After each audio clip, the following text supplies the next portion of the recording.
नारायण परः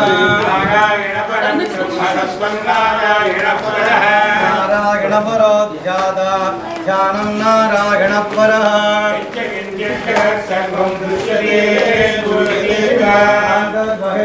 सर्वं व्याप्य नारायण स्थितः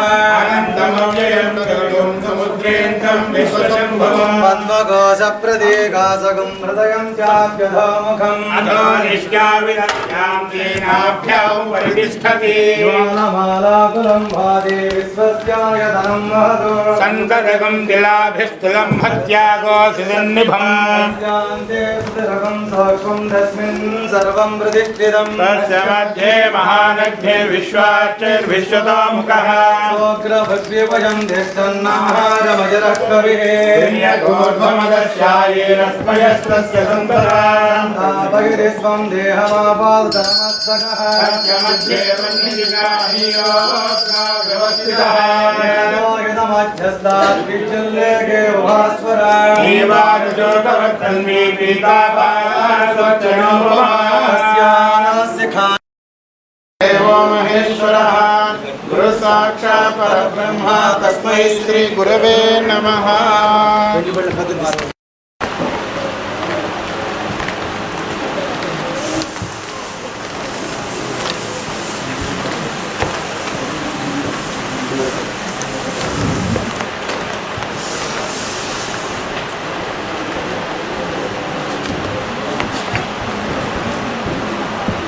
नारायण समारंभां शंकराचार्य मध्यमाम् अस्मदाचार्यपर्यन्तां वन्दे गुरुपरम्पराम् श्रीमत्सिद्धेश्वरीपीठस्थापकं महिमान्वितं कुर्ताळमठयोगीशं मौनस्वामिनमश्रये జగన్నాథుడైన నారాయణులకు జగద్గురువైన శంకరులకు కుర్తాళ సిద్ధేశ్వరీ పీఠం వ్యవస్థాపకులైన మౌనస్వామికి అంజలి ఘటిస్తున్నాను. కుటుంబరావు గారు ఆధారం సర్వ విద్యానాం హయగ్రీవముపాస్మహే అని మొదలుపెట్టారు.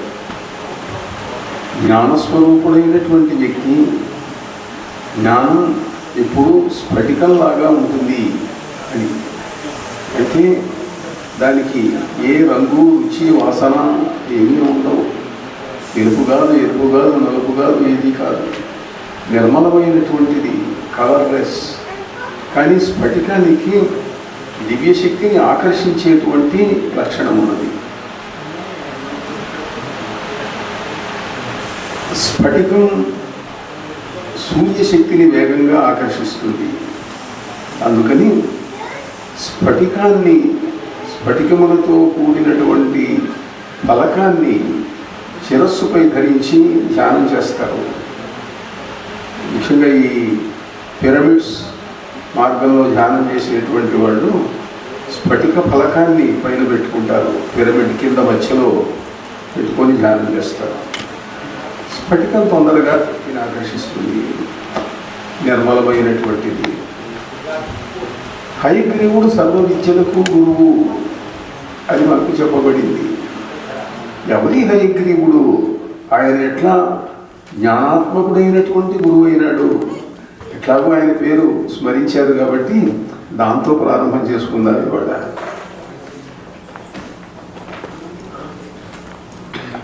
హయగ్రీవుడు ఇద్దరు ముగ్గురు ఉన్నారు.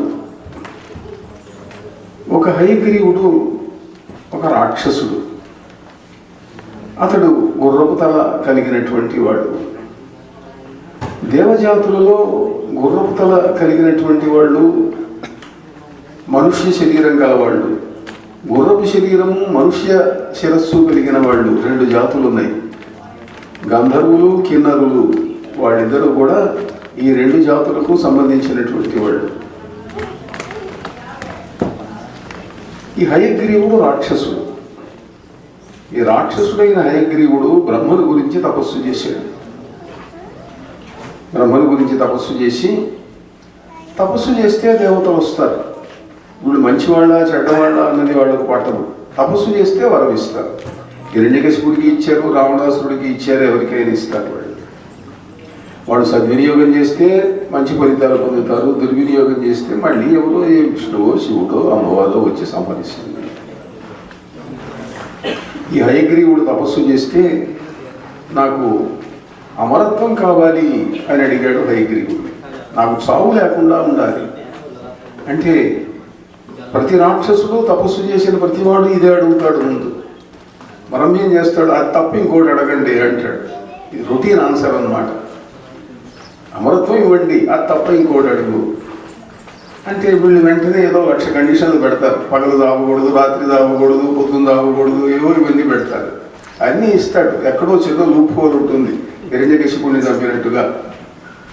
వీడేం చేశాడు, స్వామి సరే అది ఇవ్వనంటున్నారు, ఇవాళ ప్రపంచంలో నాలాగా హయగ్రీవుడు ఎవడన్నా ఉన్నాడా?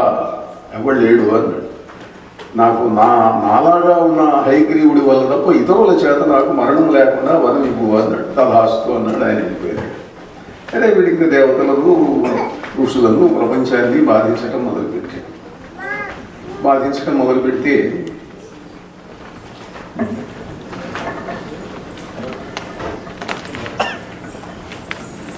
దేవతలు వాడి బాధ భరించలేకుండా ఉండి విష్ణుదేవుడి దగ్గరికి వెళ్ళి అడుగుదాము, మనకి ఏ కష్టం వచ్చినా రాక్షసులను చంపేది ఆయన కదా, ఎన్నో అవతారాలు ఎత్తాడు, ఇప్పుడు మళ్ళీ అవతారం ఎత్తి హయగ్రీవుని చంపమని అడుగుదాము అని వెళ్ళారు. వెళ్ళేసరికి ఆయన అంతకుముందు జరిగినటువంటి దేవదానవ యుద్ధంలో అలిసిపోయి నిద్రపోతూ తల కింద సమయానికి దిండు దొరకలేదుగా మళ్ళీ ఆయన విల్లు దిండు కింద పెట్టుకున్నాడు. శారంగం అది ఎత్తుగా ఉన్నది బాగా, అది పెట్టుకొని నిద్రపోతున్నాడు. పల్లెటూళ్ళల్లో కూడా చాలా చోట్ల ఏ చెట్టు కిందనో ఏ తోటలోనో పడుకొని నిద్రపోయేటప్పుడు ఏమీ లేకపోతే పక్కన రాయో ఇంటికో తెచ్చి తల కింద పెట్టుకొని పడుకుంటారు. అన్ని చోట్ల కుషన్లోనూ హోమ్ దిండ్లు దొరుకుతాయా? ఉండవు. అలా ఈయన పాపం ఆ విల్లు దగ్గర తల కింద పెట్టుకొని పడుకున్నాడు. అనేసరికి దేవతలందరూ వెళ్ళారు. నిద్రపోతున్నాడు. పెద్ద ఆయన నిద్రపోతుంటే ఎవడు లేపుతాడు సాహసించి? ఎవరికి సాహసం లేదు. ఆయన లేపడానికి ఎవరికి భయపడ్డారు. భయపడి బ్రహ్మదేవుడిని అడిగారు, ఎవరన్నా లేపాలండి, మనం ప్రార్థించి పని చేయించుకోవాలి కదా అంటే ఎవరు లేపుతారు? ఎవరికి భయమే, బ్రహ్మకు భయమే. అందుకని ఏమంటే తనంత తాను నిద్ర లేచేటట్టుగా చేసి మనం ఎవరం కారణం కాకూడదు, తనంత తాను నిద్ర లేచేటట్టు చేయాలంటే ఏం చేయాలి? ఆయనకి ఏదైనా కదలికి వచ్చి వెళుకు వచ్చేట్టు చేయాలి. విల్లు పెట్టుకొని ఉన్నాడు. ఆ విల్లుకి నారి కట్టున్నది, చాలా టైట్గా ఉంది ఆ విల్లు మీరు చూసి ఉంటారు కదా. అందుకని ఒక చెదపురుగును పిలిచాడు. వమ్రి చెదపురుగును పిలిచి, నువ్వు ఆ నారిని కొరికేసేయి, కొరికితే అది విల్లు విచ్చుకుంటుంది, ఆ కదలికకి ఆయన నిద్రలేస్తాడు, నిద్రలేస్తే మేము ఏదో ఆయన ప్రార్థించుకుంటాం, ఏదో చేసుకుంటాం అన్నాడు. అదన్నది మామూలు మీరు ఇక్కడ సంగతి నాకు తెలియదు అనుకోండి. ఇండియాలో ఆఫీస్కి వెళ్ళారనుకోండి, ఏదైనా పని కావాలంటే బల్ల కింద చేయబెడతారు. ఇప్పుడు బల్ల మీదనే చేయబెడుతున్నారు అనుకోండి, డైరెక్ట్గానే తీసుకుంటున్నారు. అది కూడా మరి నాకేమిటి అన్నది, నీ పని ఎందుకు చేయాలి, నేను నాకేమిటి అన్నది. అంటే అప్పుడు బ్రహ్మదేవుడు అన్నాడు, యజ్ఞం చేస్తుంటారు కదా, యజ్ఞం చేసేటప్పుడు ఆహుతి వేస్తుంటారు, ఆహుతి వేసేటప్పుడు ఘృతము పదార్థము ఏదో వేస్తుంటారు. ఆ వేసేటప్పుడు కొంత భాగం మేకల మీద పడుతుంటుంది. ఇప్పుడు మీరు ఆహుతి ఇట్లా తీసుకొని వేస్తుంటారు, వేస్తుండేటప్పుడు ఆ నెయ్యో 4 చుక్కలు ఆ మేకల మీద పడతాయి. మెట్లలాగా ఉంటాయి, మేకలు అంటాం వాటిని. సత్వరజస్తమో గుణాలకి అవి ప్రతీకలు. వాటి మీద పడుతుంది. ఆ పడేటువంటిది నీకు ఆహారంగా నేను ఇస్తున్నాను అన్నాడు. మంచిది, పవిత్రమైంది, అది ఆహారంగా తీసుకుంటాను ఒప్పుకొని కిందికి వాలిపోతున్నా. వమ్రి ఆ చెదపురుగు వింటి నాడిని కొరికింది. ఆ వింటి నాది చాలా బిగిసి ఉన్నది, చప్పున విచ్చుకున్నది ఆ విల్లు. ఆ విల్లు విచ్చుకోవటంలో ఆ విల్లు ఎగిరింది. దానికి విష్ణువు యొక్క తల తెగిపోయింది. విష్ణువు తల తెగి ఎక్కడో పడింది. అయ్యో, విష్ణువు యొక్క తల ఎగిరిపోయింది. ఆయన రక్షిస్తాడు, ఆయన అవతార పురుషుడు, అవతారం ఎత్తి మనల్ని కాపాడుతాడు, రాక్షసులను చంపుతాడు అని అనుకుంటే ఆయన తల ఎగిరిపోయింది, ఎక్కడ వెతికినా దొరకలేదు. ఇదేమిటి ఇంత అపచారం జరిగింది, ఎట్లా అని అనుకున్నారు. అనుకుని ఏం చేయాలప్పుడు, ఎవరిని ప్రార్థిస్తారు? ప్రార్థించేది ఆయన కాస్త వెళ్ళిపోయినాడు. అప్పుడు ఈ కథ బ్రహ్మాండ పురాణంలో ఉంది. బ్రహ్మాండ పురాణంలో లలితాదేవిని ప్రార్థించారందరూ. అరుణాం కరుణాతరంగి దాక్షీం ధృతపాశాంకుశ పుష్పబాణ చాపాం అణిమాది విరావృతాం మయూఖైరహమిత్యే భావయే భవానీం.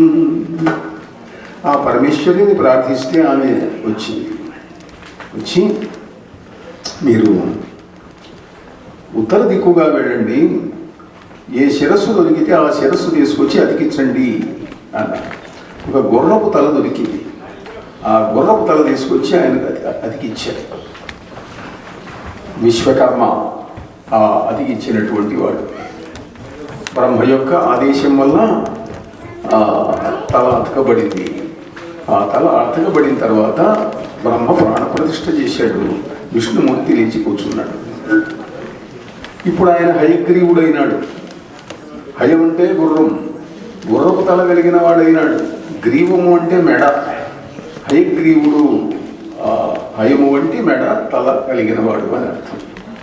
హయవదనుడు, హయశిరస్కుడు, ఇట్లా.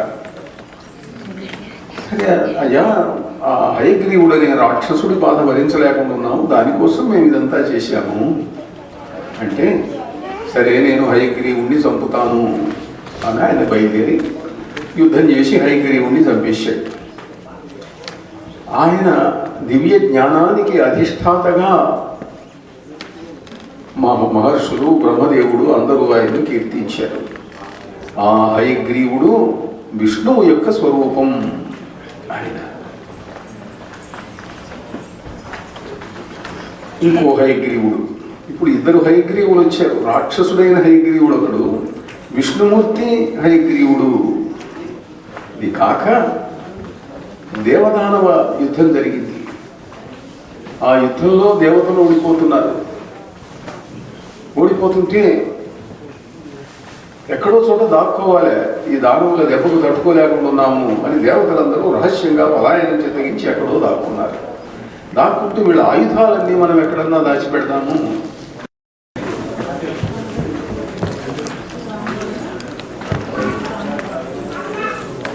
ఆయుధాలన్నీ ఎక్కడో ఒక చోట దాచిపెట్టకపోతే రాక్షసులు వచ్చి బలవంతంగా లాక్కొని వెళ్తారేమో. వజ్రము ఇట్లాంటి ఆయుధాలు దేవతలు ధరించినవన్నీ ఉన్నాయి. మనం బలహీనులంగా ఉన్నాము, వాళ్ళ ముందు నిలవలేకుండా ఉన్నాము ఇప్పుడు. అందువల్ల ఆయుధాలన్నీ కూడా ఎక్కడన్నా దాచిపెట్టుకుందాము అని అనుకున్నారు. ఎక్కడ దాచిపెట్టాలి? ఎక్కడ దాచిపెట్టినా వాళ్ళు వచ్చి కాజేస్తారు. అందుకని దధీచి అనే మహర్షి దగ్గరికి, మహర్షి మా ఆయుధాలు మీ దగ్గర దాచిపెట్టండి అంటే ఆయన అన్నాడు, దాచిపెడతాను, కానీ వాడు నా దగ్గరికి మాత్రం రారని నమ్మకం ఏమున్నది అన్నాడు. అంటే రారు, మీ దగ్గరికి బహుశా రారులేండి అన్నారు. కానీ వాళ్ళు వచ్చారు. ఈ ఆయుధాలన్నింటినీ కూడా ఆయన మింగేశాడు. ఆయుధాలన్నింటినీ ఆయన మింగేశాడు. మింగేస్తే రాక్షసులు వచ్చారు, ఆశ్రమం అంతా వెతికారు, ఎక్కడా కనపడలేదు, సరేలే అని వెళ్ళిపోయినారు. ఆ తర్వాత ఇంద్రాది దేవతలు వాళ్ళకి కాస్త మంచి రోజులు వచ్చినప్పుడు వచ్చి మా ఆయుధాలు మాకు ఇవ్వండి స్వామి అన్నారు. ఆయుధాలు ఎక్కడ ఉన్నాయి, జీర్ణం అయిపోయినాయి అన్నాడు. ఆయన శరీరంలో కలిసిపోయినాయి. అప్పుడు ఆయన శరీరాన్నే త్యాగం చేశాడు. ఆయన వెన్నెముకే వజ్రాయుధం అయింది. అలాంటి దధీచి మహర్షికి జీవితంలో ఒక కథ జరిగింది. ఇంద్రుడు ఆయన దగ్గరికి వచ్చాడు. మహర్షి, మీరు మహనీయులు, నాకు దివ్య శక్తి వచ్చేటువంటి విద్య నేర్పండి. మానవులకు సర్వజీవులకు ఉపకారం చేయగలిగిన బ్రహ్మ విద్య ఉన్నది మీ దగ్గర. మధు విద్య అని కూడా ఉంది.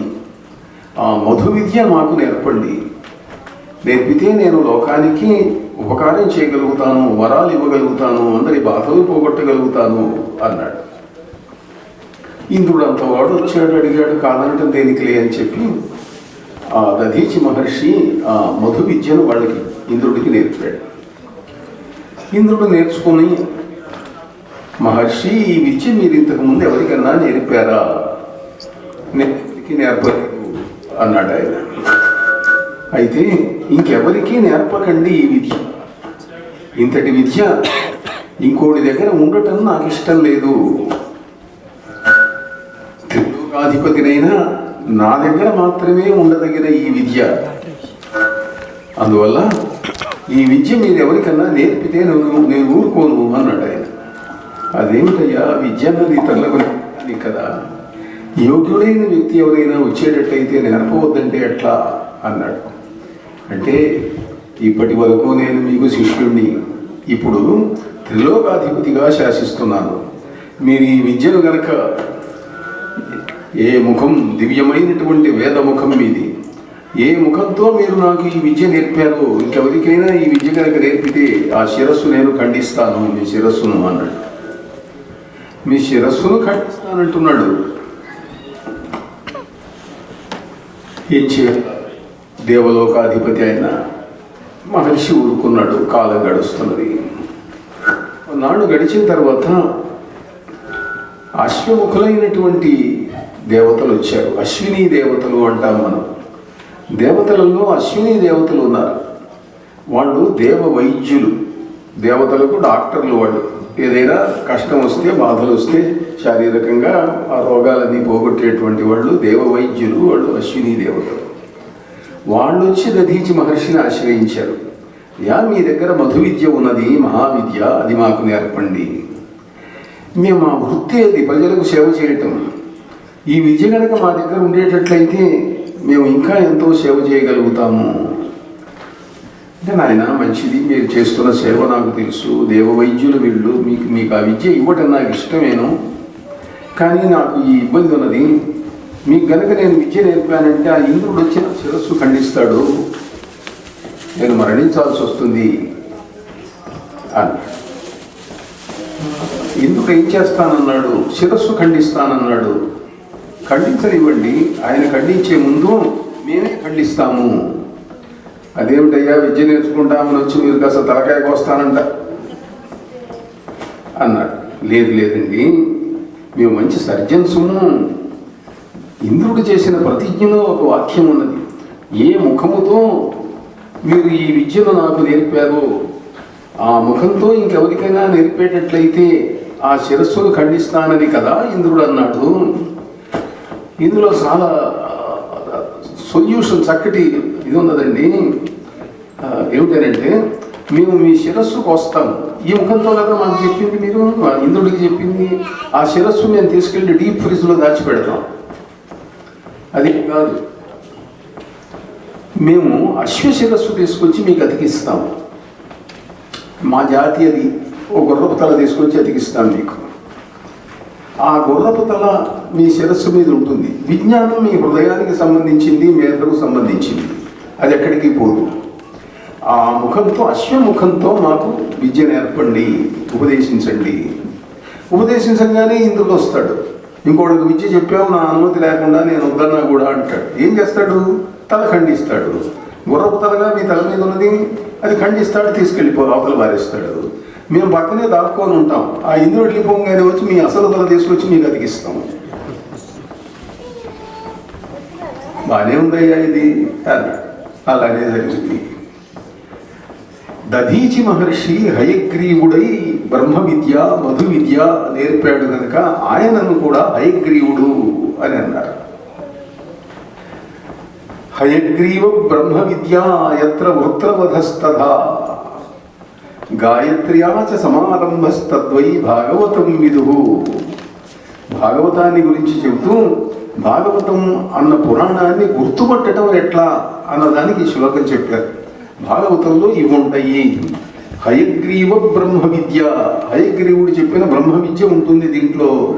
యత్ర వృత్రవధస్తథా, వృత్రవధం ఉంటుంది. గాయత్ర్యాచ సమారంభ, గాయత్రితో ఆరంభించటం ఉంటుంది.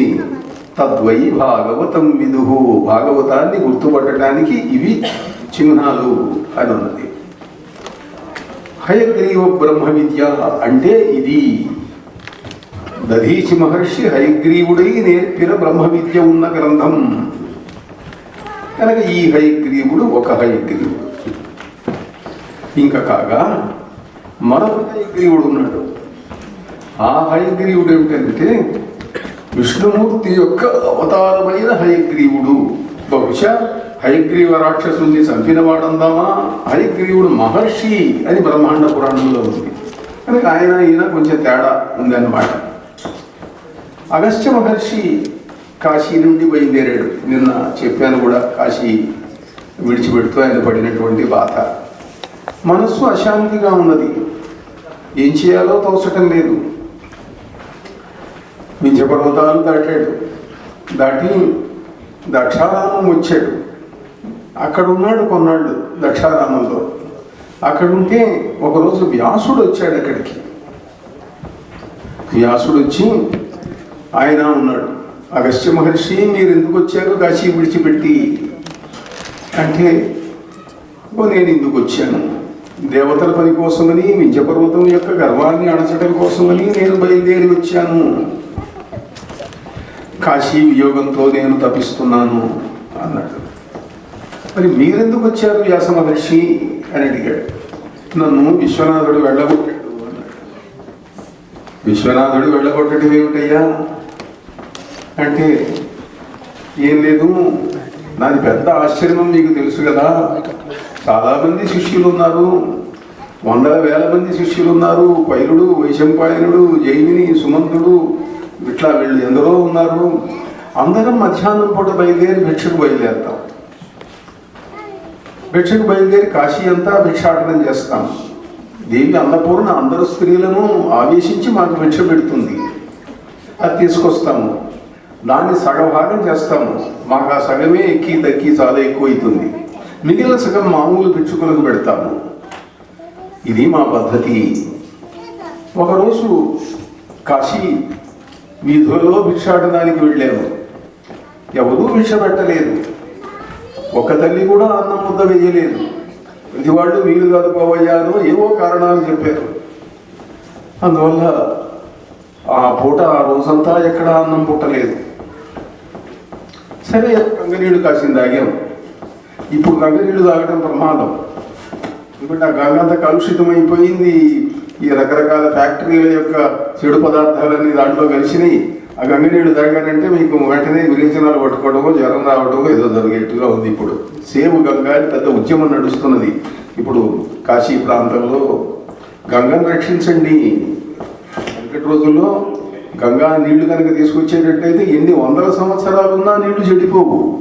ఇవాళ అసలు ముందు చెడిపోయిన నీరే మనం పట్టుకుండేది. కాశీలో చాలా మంది గంగను పట్టరు. శుద్ధ గంగ అంటే ప్రయాగ వెళ్ళి పట్టుకోవాలి అని చెప్పి, ప్రయాగ నుంచి కాశీతో గంగా యమున కలిసి వస్తాయి కాశీకి, అయినా గంగానే పిలుస్తారు. శుద్ధ గంగ ప్రయాగలో ఉంటుంది. అందుకని ప్రయాగ వెళ్ళి శుద్ధ గంగలో నీళ్లు పట్టుకొస్తారు, గంగ నీళ్లు అని అంటే. ఇప్పుడు అది కూడా పోతున్నది. ఆ పై తిథిరి డ్యామ్ను ఏదో కడుతున్నారు, ఇక ఇక్కడికి కూడా గంగ నీళ్లు రావటం లేదు సరిగ్గా. ఇప్పుడు ఏదో సంవత్సరంలో కొద్ది రోజులు కాస్త బాగా వచ్చేటప్పుడు వస్తుంది, మిగతా అప్పుడు మీరు గంగా నది వైపు వెళ్ళేటైతే ప్రయాగలో ఇసుకే ఉంటుంది. అక్కడ యమునా నది నీళ్లతోటే స్నానం చేసి త్రివేణి సంగమ స్నానం అహంకరిషే అని చెప్పుకోవడం, యమునలో స్నానం చేయటం అలా ఉంటున్నది. గంగ నీళ్లు తాగారు. మర్నాడు భిక్షాటనానికి బయలుదేరారు. బయలుదేరితే మర్నాడు అంతే, మర్నాడు కూడా అదే పరిస్థితి. రెండో రోజు అన్నం పుట్టలేదు, ఏం చేయాలో తోచలేదు. అలానే గడిచిపోయింది. మళ్ళీ మర్నాడు మూడో రోజు కూడా అన్నం పుట్టలేదు, ఎవరూ పెట్టలేదు.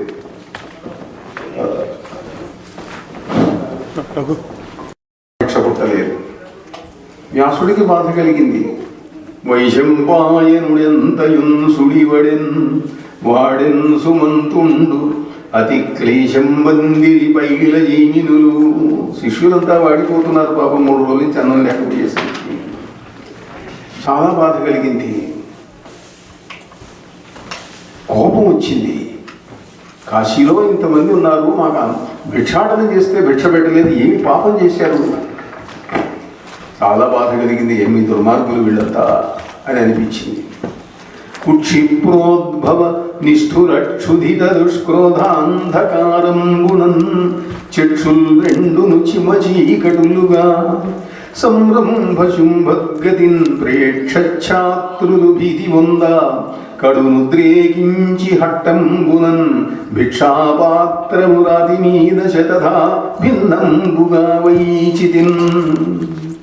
ఆ భిక్షాపాత్ర పాపం మట్టి పాత్ర కావాలి వ్యాసుడిది, అది రాతి మీద కొట్టేసాడు, అది ముక్కలు ముక్కలు అయిపోయింది.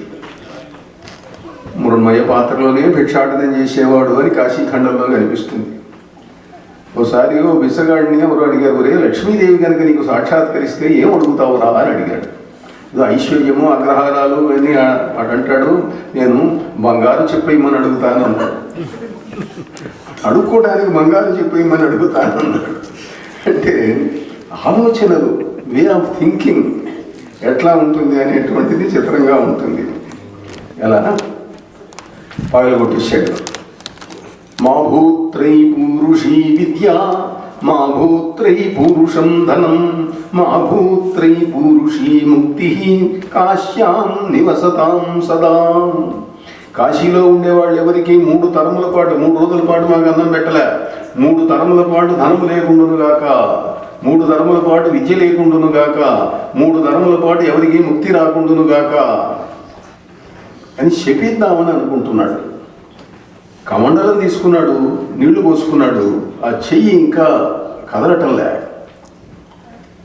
ఇంతలో అంత దూరం నుంచి ఎవరో పిలుస్తున్నారు ఆయన, మహర్షి ఇటు రావయ్యా, వేద పురాణ శాస్త్ర పదవీన నవీయసీన పెద్ద ముత్తైదువ, కాశికానగర హాటక పీఠ శిఖాధిరూఢ, అయ్యాదిమ శక్తి సంయమివరాయిటు రమ్మని పిలిచే, హస్త సంజ్ఞాదర లీల రత్న కటకాభరణంబులు గల్లు గల్లనన్. మహర్షీటురా అని బంగారు కంకణములు ధరించిన చేత్తో ఇలా పిలిచింది. ఎవరు పిలుస్తున్నారు? వెళ్ళాడు. ఆమెను ఎప్పుడూ కాశీలో ఇంతవరకు చూడలేదు. ఎవరమ్మా నువ్వు? నేను ఇంతవరకు ఎన్నండు కాశీపురంబులో ఎన్నండు కానని ఎవ్వరమ్మా, కమలాయతే క్షణ కాశీపురంబులో ఎన్నండు కానని ఎవ్వరమ్మా. ఎవరు తల్లి? కమలలోచన కినరాంగనవి నీవు, నీవు గంధర్వ భామవే నీలవేణి, అప్సర స్త్రీవే నీవు బింబాధరోష్ఠి, రమణి నీవు విద్యాధర రాజసుతవే. ఎవరు తల్లి నువ్వు అంటే, అవి నీ ఇప్పుడు ఎందుకు లేవయ్యా, నువ్వు ఆకలిగా ఉన్నావు, ముందురా నీకు ఎంత వచ్చి భిక్షదా తీసుకో, ఆహారం తీసుకో అన్నది. అంటే ఆయన అన్నాడు, తల్లి ఇన్ని దినాలకే నీయు సుధాధారారసస్యందియై ఉల్లంబున్ పొలి పుల్లకింపజేయు పలుకిట్లో వింటిని వీటిలో, పిల్ల కొన్నతనాన నేనొకటనే భిక్షానకున్నుతునో, ఎల్లన్ శిష్యులగుచు ఒత్తునో నిజం ఏర్పాటుగా చెప్పుమా. అమ్మా నేను ఒక్కడినే వచ్చేదా, మా శిష్యులు కూడా తీసుకొచ్చేదా, మరి అందరికీ పెడతావా తల్లి అంటే, ఎంతమందినైనా తీసుకురావయ్యా, ఎంతమందికైనా పెట్టగలం మేము, అందరినీ తీసుకోనరా. ఊకోబెట్టగా ఎంత ఏని తడవునో విప్రశార్దూల, నీవా కొన్నాడవు భోజనోత్తరమునందాస్థానమయ్యుండి, అర్రాకన్ పెట్టక చెప్పెదన్ సకల వృత్తాంతంబును తేటగన్, వీకన్ వేళ అతిక్రమించకుడు అన్విచేయుమా క్రక్కునన్. ముందు వచ్చి భోజనాలు చేయండి అయ్యా, తర్వాత అన్ని విషయాలు మాట్లాడుకుందాం. అందరూ వెళ్ళారు, స్నానాలు చేశారు, వచ్చారు, చక్కగా కూర్చున్నారు, అరిటాకులు వేశారు. ఎవరు వడ్డించేవాళ్ళు కనపడరు, ఎక్కడ వంటల వాసనలు, ఏ తిరగమాత వాసనలు ఏమీ కనపడటం లేదు. పాత్ర సంశుద్ధి గాజ్యం ఉపస్తరించి ఊరకుండి రీది ఏమి యొక్క వీరు. మామూలుగా ఏమిటంటే శాస్త్ర ప్రకారం ఆ పాత్ర అరిటాకో పాత్ర పెడితే దాంట్లో ముందు కాస్త నెయ్యి వెయ్యాలి, కాస్త పాత్ర శుద్ధి కోసం. నెయ్యి పవిత్రమైంది అన్నీ వడ్డించిన తర్వాత కూడా మళ్ళీ అప్పుడు అన్న శుద్ధి, ఆహార శుద్ధి కోసం మళ్ళీ వెయ్యాలి. ఈ అన్నం తినటంలో కూడా చాలా రూల్స్ రెగ్యులేషన్స్ చాలా ఉన్నాయి. వాటి ప్రకారం తింటే శాస్త్ర ప్రకారం చాలా జాగ్రత్తగా మంచి పుణ్యం అది వస్తుంది. అన్నం తింటాం, అన్నం తినేటప్పుడు మన చుట్టూ ఉన్నటువంటి భూత ప్రేత పిశాచములు ఏవి కూడా అన్నాన్ని తీసుకోకుండా ఉండటం కోసం మంత్రంతో చుట్టూ నీళ్లు చల్లుతాం. ఆ నీళ్లతోటి చెయ్యాలి ఆపోషణం. ఎందుకు అని అంటే చుట్టూ కోట కడుతున్నారు మీరు, శత్రువు ఎవరు రాకుండా. ఇంకా ధర్మశాస్త్రంలో అయితే ఇంకోటి కూడా చెప్పారు, మీరు అన్నం తినేటప్పుడు ముందు ఒక 3 ముద్దలు తీసి పక్కన పెట్టండి అన్నాడు. ధర్మరాజాయ నమః, వైవస్వతాయ నమః, చిత్రగుప్తాయ నమః. ఏమిటయ్యా వీళ్ళందరికీ ఎందుకు పెట్టడం అని అంటే, వీళ్ళన్నీ మీ పాపాల పుణ్యాల చట్టాలు తయారు చేసేవాడు, వాళ్ళు శిక్షించేవాడు యమధర్మరాజు. వీళ్ళందరూ కూడా ఆ చిత్రగుప్తుడున్నాడు, ఆయన హెడ్ క్లర్కు, ఆఫీస్ సూపరింటెండెంటు. నువ్వు కనుక ఈ చిత్రగుప్తుడికి రోజు అన్నం పెడితే, మేరుతంత్రంలో చిత్రగుప్త మంత్రం కూడా ఒకటి ఉంది. ఆయన ఏం చేస్తాడనంటే, మీరు చేస్తున్న పాపాలన్నీ చూసి ఇప్పుడు రోజు నాకు అన్నం పెడుతున్నాడని కొన్ని గబగబా రాయకుండా వదిలేస్తాడు. ఏ చిత్రగుప్త మమ పాపాని మాలిక స్వాహ అని ఒక మంత్రం ఉన్నది మేరుతంత్రంలో. కనుక వాడు మీకు హెల్ప్ చేస్తాడు. మరి క్లర్క్ కదా, 4 రాసే చోట 1 రాసి యమధర్మరాజు దగ్గరికి వీడు పెద్ద పాపాలు చేయలేదండి, మంచివాడండి ఆయన రికమెండ్ చేస్తాడనమాట. ఇట్లా పాత్ర సంశుద్ధి కాజ్యం ఉపస్తరించి ఊరగుండి రీది ఏమి యొక్క వీరు. కానరావయ్య శాఖపాకములు ఎదురా మనకు నిజమయ్యనల చందమామ గుట్టిక. చందమామను చూసి గుక్కిళ్ళు మింగినట్టుగా ఉంది. ఎవరు వడ్డించరు, ఏమీ రారు, ఏమైంది ఇదంతా మనం ఏదో ఏడిపించడానికి చేసిన పనిలాగా ఉంది అని అనుకున్నారట వాళ్ళు. అని ఇంతలో ఉన్నట్టుండి అన్ని విస్తరణలోనూ కూడా ఎవరెవరికి ఏ పదార్థములు కావలసి వస్తే అన్నీ కూడా దాంట్లో చేసినట్ట. మరిచి ధూళి పాళి పరిచితంబులు మాణి బంధాశ్వలబండ పాణింధమములు హయ్యంగవీన ధారాభిషిక్తంబులు లలిత కుస్తుంబరుల్లంఘితములు తింత్రిణీకర సోపదేహధూర్ధుర్ములు పటురామటామోద భావితములు. శ్రీనాథ మహాకవి భోజనాన్ని వర్ణించినట్టుగా తెలుగులో ఎవడూ వర్ణించలేదు. ఇవన్నీ తినే పదార్థాలు, సంస్కృతంలో చెప్పాడు కనుక మనకు అర్థం కాదు. మరిచి ధూళిపాడి అంటే మిరియాల పొడి. శ్రీనాథుడి కాలం నాటికి భారతదేశానికి మిరపకాయలు రాలే. ఇంకా మిరపకాయలు పోర్చుగీస్ వాళ్ళు, స్పెయిన్ వాళ్ళు ఏదో తీసుకొచ్చారని చెప్పి చెబుతారు. అన్నీ మెక్సికోలో ఆ ప్రాంతాల్లో ఎక్కడో పండినవని వాళ్ళు తీసుకొచ్చారట. అంతకుముందు మిరపకాయలు లేవు మనకు. ప్రాచీన గ్రంథాలలో ఎక్కడా మిరపకాయ కనపడదు. మిరియాల పొడి అంటే ఆవకాయ మాగాయలు కూడా మిరియాల పొడితోటే పెట్టుకునేవాళ్ళు. అట్లనే లలిత కుస్తుంబరుల్లంఘితములు. సంస్కృతంలో కుస్తుంబరు అంటే కొత్తిమీర అని అర్థం. కొత్తిమీరతో బాగా పెట్టేవాడు. తింత్రిణీకర సోపదేహధూర్ధురములు. తింత్రిణీ రసం అంటే రసం, చారు అర్థం. ఓ సంస్కృత పండితుడు పాపం ఎవరో పల్లెటూరు అమ్మాయిని, చదువుకొని అమ్మాయిని పెళ్లి చేసుకున్నారు. ఆయనకు సంస్కృతంలో మాట్లాడటం అలవాటు. ఓ భార్యామణి, ఈ దినంబు తింత్రిణీ రసంబుంగా అచితివా లేదా అన్నట్ట. తింత్రిణీ రసంబుంగా అచితివా లేదంటే అది ఏమిటండి అన్నది. ఏమి లేదు, తింత్రిణీ రసం అంటే తింత్రిణి అంటే చింతపండు, చింతపండుతో రసం చారు పెట్టావా లేదా అని అడుగుతున్నాను అన్నాడు. ఆ చారు పెట్టాలే అన్నది ఆవిడ. పట్టు రామటామోదభావితములు. రామటం అంటే ఇంగువ. ఇవన్నీ ఇట్లా రకరకాల పదార్థాలన్నీ కూడా ఆయన శ్రీనాథ మహాకవి బాగా అద్భుతంగా వర్ణించాడు. అందరూ కూడా చక్కగా భోంచేశారు. భోంచేసిన తర్వాత అప్పుడు ఆ ఇంటి యజమాని అందరినీ హాల్లో కూర్చున్నాడు. ఆయన పెద్ద సింహాసనం మీద కూర్చున్నాడు. ఆయన భార్య పక్కన నిల్చున్నది. వీళ్ళందరూ కూడా కింద కూర్చున్నారు. కింద కూర్చుంటే అప్పుడు ఆయన వీడిని తిట్టకుండా తిట్టడం మొదలు పెట్టాడు వ్యాసుని. ఇట్టు పురాణముల్ 18 చెప్పితివి ఏర్పరించి నీ వెట్టులు చెప్పినాడను ఎటు పురాణముల్ 18 చెప్పితివి ఎట్లు భారతం వెట్టు రచించితీవు ఋషి వెట్టయితి ఒక దినంబు మాత్రలో పొసగులేక తిట్టెదవు పుణ్యగుణంబుల రాశి కాశికన్ ఎటు పురాణముల్ 18 చెప్పితివి ఎట్లు వేదముల్ గట్టిది వెర్పరించి నుడికారము తప్పకయుండ భారతం వెట్టు రచించితీవు ఋషి వెట్టయితి వేదాలు ఎట్లా విభజించావు, పురాణాలు ఎట్లా చెప్పావు, భారతం ఎట్లా రాశావు, అసలు ఋషి ఎట్లయినావయ్యా నువ్వు? ఒక్కరోజు 2 రోజులు అన్నానికి తట్టుకోలేక కాశీని శపిస్తానంటావా? కాశీ అంటే ఎవరనుకుంటున్నావు? ఊరి దురాత్మ నీవార ముష్టింపచాభాస యోజన గంధి ప్రథమ పుత్ర అని ఓరి దుర్మార్గుడా, అడుక్కు తినేవాడా, నివార ముష్టింపచాభాస అని నోటి వచ్చినట్టుగా తిట్టేశాట విశ్వనాథుడు వ్యాసుడు. ఇట్టి పొమ్ము నిర్భాగ్యమా ఊరి పొలము వెడలి గెటావత్, నేను ఇక్కడి నుంచి నిషేధిస్తున్నాను, నువ్వు కాశీలో ఉండడానికి వీల్లేదు, వెళ్ళిపో అన్నాడు.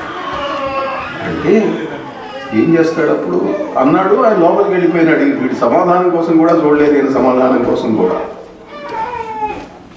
అప్పుడు అమ్మవారిని బతిమలాడుకున్నాడు, అమ్మా నా గతేవిడి తల్లి, నేను కాశీ విడిచిపెట్టి ఉండలేను అంటే అప్పుడు అన్నది, నేను ఇప్పుడు ఆయన చాలా కోపంగా ఉన్నాడు, ఇప్పుడు కాదులే, ఆయన మంచి మూడ్లో ఉన్నప్పుడు నేను కాస్త చెబుతాను ఆయనతోటి, ఎంతవరకు కొంచెం కన్సెషన్ ఇప్పిస్తాను.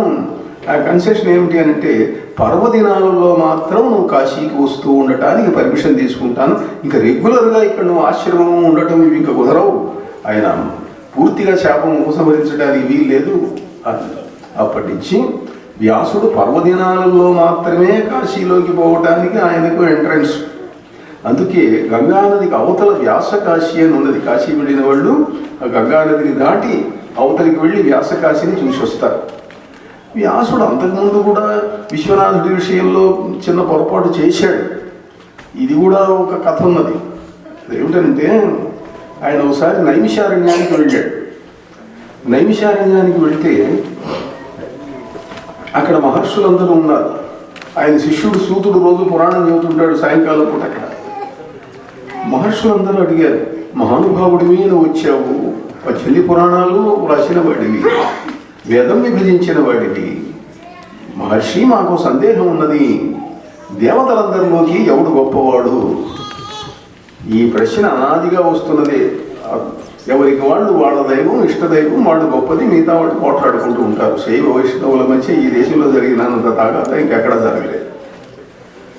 అంటే ఆయన అన్నాడు, దాంట్లో పెద్ద ప్రశ్నే ఉన్నదయ్యా, ఆయన నారాయణాంశ సంభూతుడు వ్యాసుడు, సాక్షాత్ నారాయణుడు, ఆయన నారాయణుడి యొక్క అంశతో వచ్చినవాడు. నారాయణ పరం బ్రహ్మ తత్వన్నారాయణ పర, నారాయణ పరో ధ్యాత ధ్యానం నారాయణ పర. నారాయణుడు దేవుడు, ఆయన మించిన వాడెవడూ లేడు, ఆయనే సర్వేశ్వరుడు అన్నాడు. అనేటప్పటికీ మరి శివభక్తులైన మహర్షులు కొంతమంది ఉన్నారు. ఉపమన్యువు, దధీచి, అగస్త్యుడు, ఇట్లాంటి వీళ్ళందరూ ఉన్నారు. అందరూ వీళ్ళంతా లేచి వీల్లేదు, శివుడు అందరికంటే గొప్పవాడు అని అన్నారు. అంటే వాళ్ళు వీళ్ళు ఘర్షణ పడ్డారు. అప్పుడు అందరూ ఒక రాజీ చేశారు. ఏమిటంటే పల్లెటూళ్ళలో ఒక పద్ధతి ఉన్నది. ఎవడైనా దొంగతనం చేశాడని అనుమానం ఉందనుకోండి, వాడిని తీసుకొస్తారు. నువ్వు చెరువులో స్నానం చేసి తడిగుడ్డలతో వచ్చి దేవాలయంలో నిల్చొని నువ్వు దొంగతనం చేయలేదు అని కనుక దేవుడి మీద ఒట్టేసి ప్రతిజ్ఞ చేస్తే అప్పుడు మేము ఒప్పుకుంటాము అని అంటారు. ఆ రోజుల్లో దానికి భయపడి అప్పుడు నిజం చెప్పేవాడు. ఇప్పుడు దీనికి భయపడాల్సిన పని ఏం లేదు. దీనికి ఇప్పుడు కోర్టుకు వెళ్తాడు, అక్కడ కూడా సాక్షి చేపిస్తాడు, ఏదో భగవద్గీత ఏదో చేతులు పట్టుకొని ప్రమాణం చేయిస్తారు. దేవుడి మీద ప్రమాణం చేసి నిజం ఏం చెబుతాను, అబద్ధం చెప్పను అని చెప్పి. అంటే వీళ్ళు ఏమిటంటే తెలివి గలవాళ్ళు, అబద్ధం చెప్పడం ఇష్టం లేదు, నిజం చెప్పడం ఇష్టం లేదు. దేవుడి మీద ప్రమాణం చేసి నిజమే చెబుతాను, అబద్ధం చెప్పను అన్నారు అనుకోండి, ఏముంది ఆ యాసలో వేరే అర్థం వచ్చేసింది.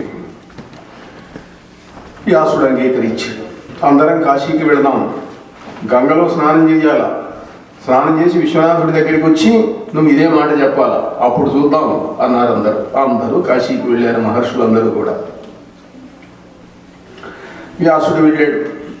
ఆది కేశవాలయానికి వెళ్ళాడు, బిందు మాధవాలయానికి వెళ్ళాడు, స్నానం చేశాడు, ఆ దేవతలను దర్శించుకున్నాడు, నారాయణ స్మరణం చేశాడు.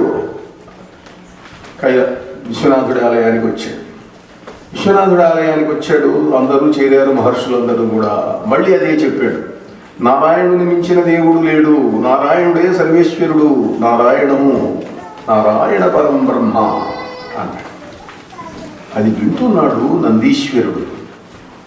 శివుడి దగ్గర ఉన్న నందీశ్వరుడు వింటున్నాడు. విశ్వనాథుడు పెద్ద పట్టించుకోలేదు, ఆయన పాప శాంత స్వరూపుడు, ఏదో అన్నాడు లేకపోలేదు అనుకుంటే నందీశ్వరుడు ఊరుకోలేదు. ఊరుకోక ఏం చేశాడనంటే, ఏమిరా ఇది, వ్యాసుడు ఇక్కడికి వచ్చి విశ్వనాథుడి ఆలయంలో ఇలా మాట్లాడతాడా? ఎట్టెట్టు వినమైతివింకనొక మారేర్పాటుగా చెప్పుమా పట్టారాని నందికేశ్వరుడు విస్పష్టంబుగా పలికినన్ పట్టెన్ కంఠబిలంబు చేయి కదపన్ రాదయ్యే వారాణసీ హట్టస్థానమునందు వ్యాసునకు శిష్యశ్రేణి భీతిల్లగన్. శిష్యులు భయపడిపోయినారట. వ్యాసుడి గొంతు పడిపోయింది, పక్షవాతం వచ్చింది, చెయ్యి పడిపోయింది. చెయ్యి ఎత్తి నారాయణుడు అని అన్నాడు, ఆ చెయ్యి కాస్త పడిపోయింది. గొంతుతో నారాయణుడు అన్నాడు, ఆ గొంతు కాస్త పడిపోయింది. నోట మాట లేదు, చెయ్యి కదపలేకుండా ఉన్నాడు వ్యాసుడు. నందీశ్వరుడు యొక్క శక్తి ముందు వ్యాసుడు చాలా అల్పుడు. అప్పుడు వ్యాసుడు ప్రార్థించాడు నారాయణుడిని, స్వామి నన్ను రక్షించు, నేను నీ భక్తుణ్ణి, నీవు సర్వేశ్వరుడు అని చెప్తే నాకు ఈ గతి వచ్చింది అంటే. అప్పుడు నారాయణుడు కనిపించాడు ఆయనకు కంటి ముందు. ఆయన వరకు కనిపిస్తున్నాడు, మిగతా వాళ్ళకి కనపడలే. ఎంత పని చేసావయ్యా, ఇక్కడికి వచ్చి ఇక్కడ కాశీ పట్టణానికి వచ్చి విశ్వనాథుడి దగ్గర ఇట్లా అంటే ఊరుకుంటారా వాళ్ళు? పొరపాటు జరిగిందని క్షమించమని వేడు, నేను కాస్త నందీశ్వరుడిని బతిమలాడుకుంటాను అని నందీశ్వరుడితో, ఈ ఒక్కసారి కాస్త క్షమించవయ్యా మా వాడిని అని నందీశ్వరుడు సరేలే అన్నాడు. వ్యాసుడు క్షమించమన్నాడు.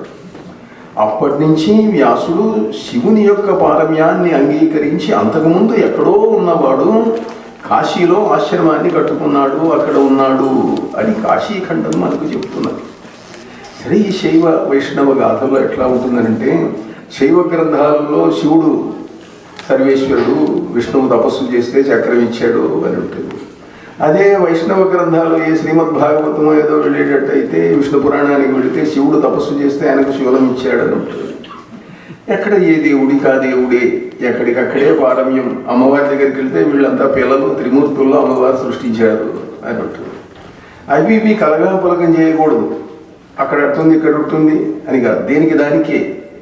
ఏ గ్రంథానికి ఆ గ్రంథం చదువుకో, నువ్వు శివుడి అయితే ఆ శివుడిని పూజించు, సర్వేశ్వరుడు అని అనుకో. అందుకే శంకరాచార్యుల వారు పంచాయతన పూజను ప్రవేశపెట్టారు. మీలో మీరు పోట్లాడుకుంటున్నారు, ఏం పోట్లాడుకోవాల్సిన పని లేదు. ఏకం సత్ విప్రా బహుధా వదంతి. పరమేశ్వరుడు ఒక్కడే, ఎన్ని రూపాలుగానో ధరిస్తాడు, ఎన్ని నామములతోటో ఉంటాడు. సర్వాణి రూపాణి విచిత్య ధీర నామాని కృత్వాభివదన్ యదాస్తే. ఈ ఐదుగురు దేవతలు, శివుడు, విష్ణువు, అమ్మవారు, గణపతి, సూర్యుడు, శంకరాచార్యుల వారి కాలం నాటికున్న ప్రధాన దేవతలు, ఈ ఐదుగురిని మీ పూజా మందిర మంటపంలో పెట్టుకోండి. మీ ఇష్టదేవతను మధ్యలో పెట్టుకోండి. మిగిలిన నలుగురును చుట్టూ పెట్టుకోండి. మీ ఇష్టదేవతకి ఈ నలుగురు కూడా పరివారం అని అనుకోండి. మీ వరకు మీరు శైవులా శివుని మధ్యలో పెట్టుకోండి, విష్ణువు అందరూ పరివారం అనుకోండి. మీరు వైష్ణవులా విష్ణువుని మధ్యలో పెట్టుకోండి. అలా చేయండి.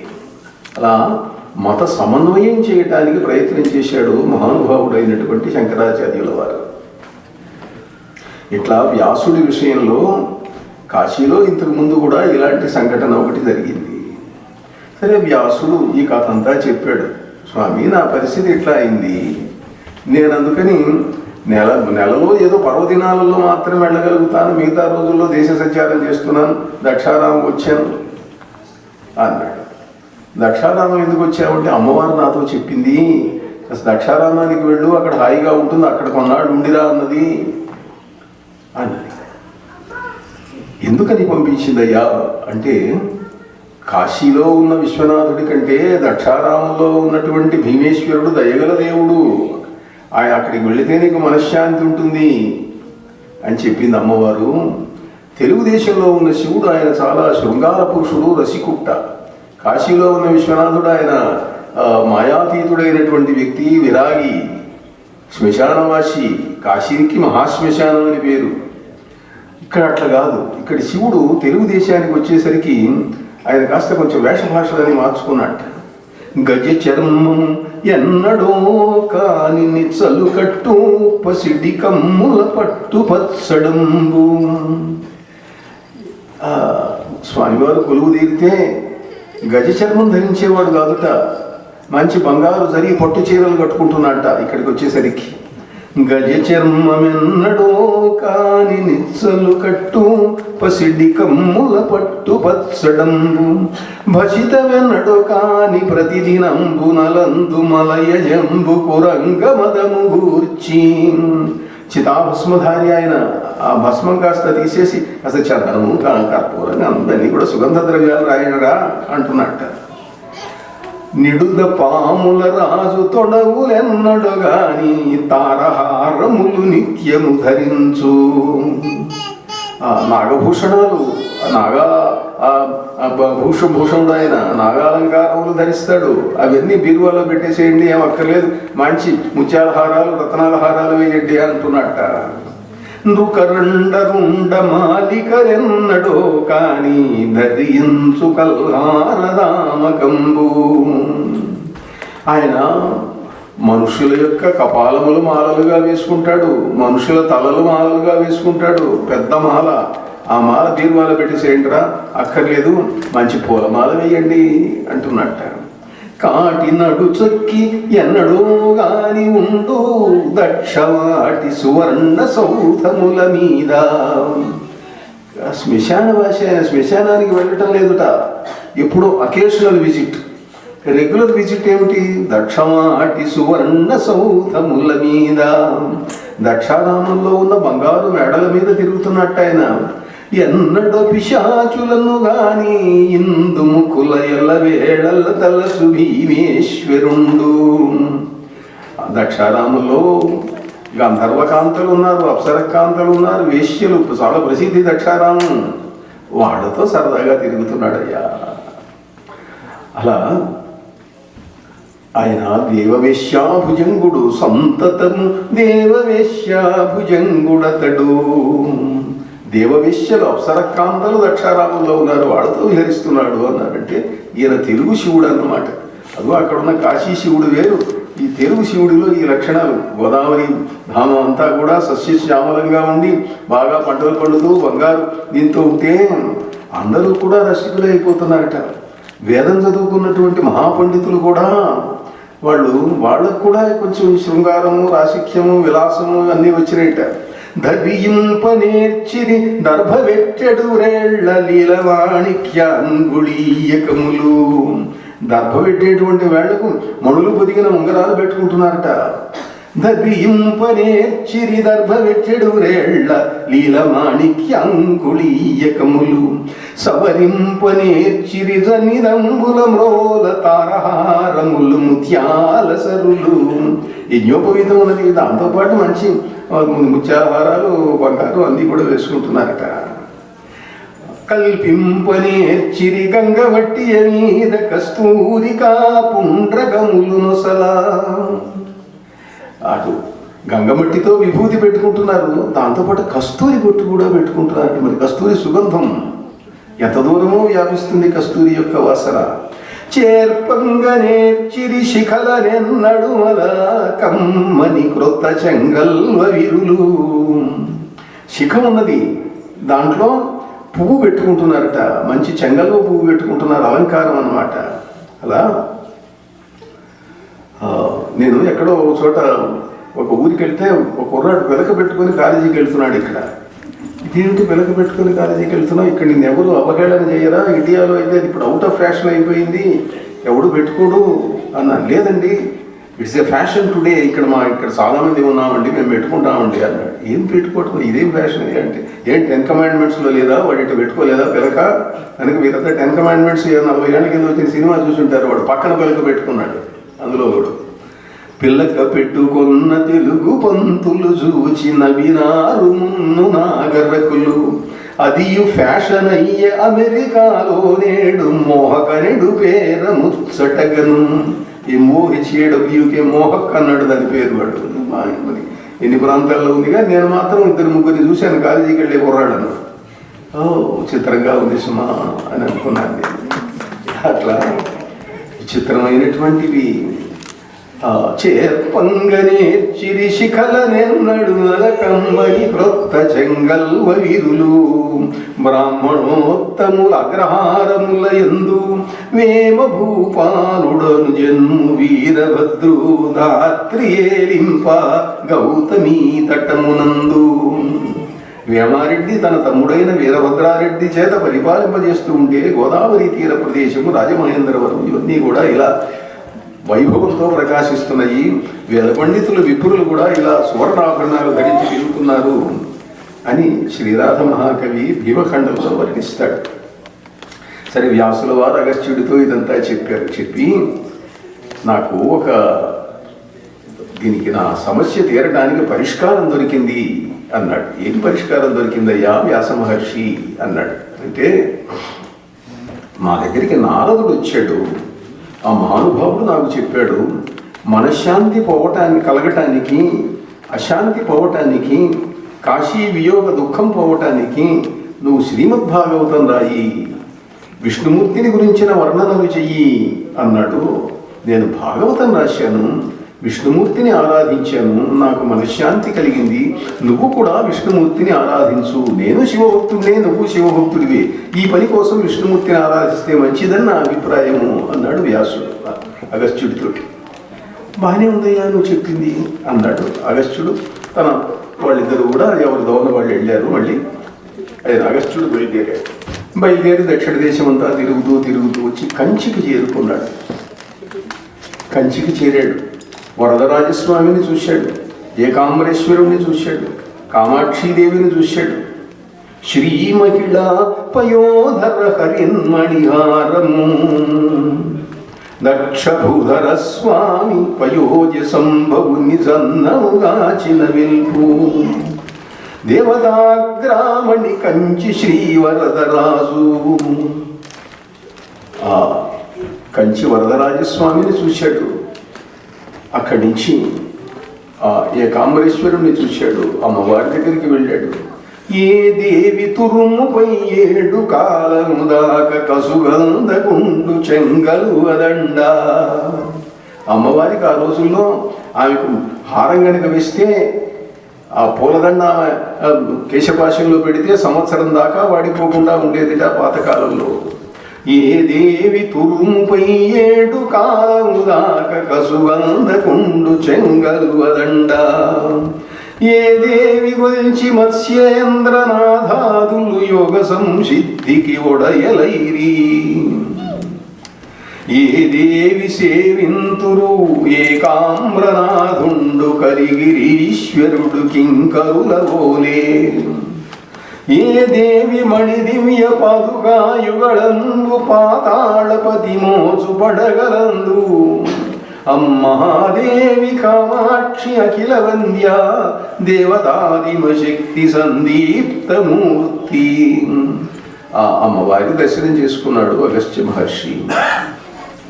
అక్కడి నుంచి వెళ్ళి దగ్గరలో దేవాలయానికి దగ్గరలో కుటీరం వేసుకొని అందులో పరమేశ్వరుడు జనార్దనుడు నారాయణుడు విష్ణుమూర్తిని గురించి తపస్సు చేయటం మొదలుపెట్టాడు. తపస్సు చేయటం మొదలుపెడితే మహర్షి చాలా కాలం తపస్సు చేసినవాడు, గొప్పవాడు, తపస్సంపన్నుడు విష్ణుమూర్తి చాలా వేగంగా ప్రత్యక్షమై ఆయన్ను, మహర్షి నువ్వు ఎందుకు తపస్సు చేశావు అన్నాడు. స్వామి నీకు తెలియనిదేమీ లేదు, కాశీ వియోగ దుఃఖం పోవటం కోసం నేను తపస్సు చేశాను. అయితే తపస్సు మొదలుపెట్టిన తర్వాత నా కోరిక కొంచెం మారింది. నాకు కష్టం కలిగింది కాశీ వియోగం వల్ల. మానవులలో ఇంకోటికి ఇంకో కారణం వల్ల కష్టం కలుగుతుంది. భార్య మరణిస్తే కష్టం, బిడ్డలు మరణిస్తే కష్టం, వ్యాధులు వస్తే కష్టం, ఐశ్వర్యం పోతే కష్టం, అన్నీ కష్టాలే. నాకు వచ్చిన కష్టంలాగానే ఎవరి కష్టం వాళ్ళది. కనుక ఈ లోకంలో ఉన్న మానవుల కష్టాలు తీరడానికి నా కష్టంతో పాటుగా దానికి మీరు ఉపాయం చెప్పండి, మీరేం చేయమంటే అది చేస్తాను అన్నాడు అగస్త్య మహర్షి. అప్పుడు ఆయన అన్నాడు, నీవు లలితాదేవిని ప్రార్థించు, లలితా మంత్రం చెయ్యి, ఆమె నీ కష్టములు తీరుస్తుంది అన్నట్ట విష్ణుమూర్తి. లలితా మంత్రం చేయటం ఏమిటండి, లలిత ఎవరు, నేను ఎప్పుడు వినలేదే అన్నాడు అగస్త్య మహర్షి. బ్రహ్మాండ పురాణంలో ఉన్నటువంటి కథ ఇది. లలిత నేను కూడా పూజించేటువంటి దేవత అన్నాడు విష్ణుమూర్తి. ఆమె ఎవరు, ఆ వివరాలు తెలియజేయండి అన్నాడు. అంటే విష్ణుమూర్తి అన్నాడు, నేను వస్తే ఒక క్షణం కనిపిస్తాను, మాట్లాడతాను, వరమిస్తాను, వెళ్తాను, నీతో డైలాగులు చెబుతూ కూర్చోవటం జరగదు. ఈ మధ్య సాధనలో కొంతమంది రకరకాలైనటువంటి ధ్యానాలు చేస్తున్నారు. ఆ ధ్యాన మార్గాలలో కొన్ని ఎట్లా ఉన్నాయనంటే, మంత్రరహితమైన మంత్రదేవత రక్షణ లేని ధ్యానముల వల్ల మనస్సు they are going into the plane of the illusions, భ్రాంత దర్శనములలోకి వెళ్తున్నాయి కొంతమందికి. దానివల్ల వాళ్ళు ఏవేవో దర్శనాలు పొందుతున్నారు. ఒకసారి విజయవాడలో పెద్ద హోటల్ యజమాని వచ్చాడు నా దగ్గరికి. నేను ఆ గ్రంథంలో కూడా ఒక దాంట్లో రాశాను. ఆయన వచ్చి, స్వామివారు నా భార్యను మీరు కాపాడాలి అన్నాడు. ఏమిటి అన్నాను. అంటే ఆమె ఎవరి దగ్గర మంత్రం తీసుకున్నదండి, మాది కన్నడ దేశం.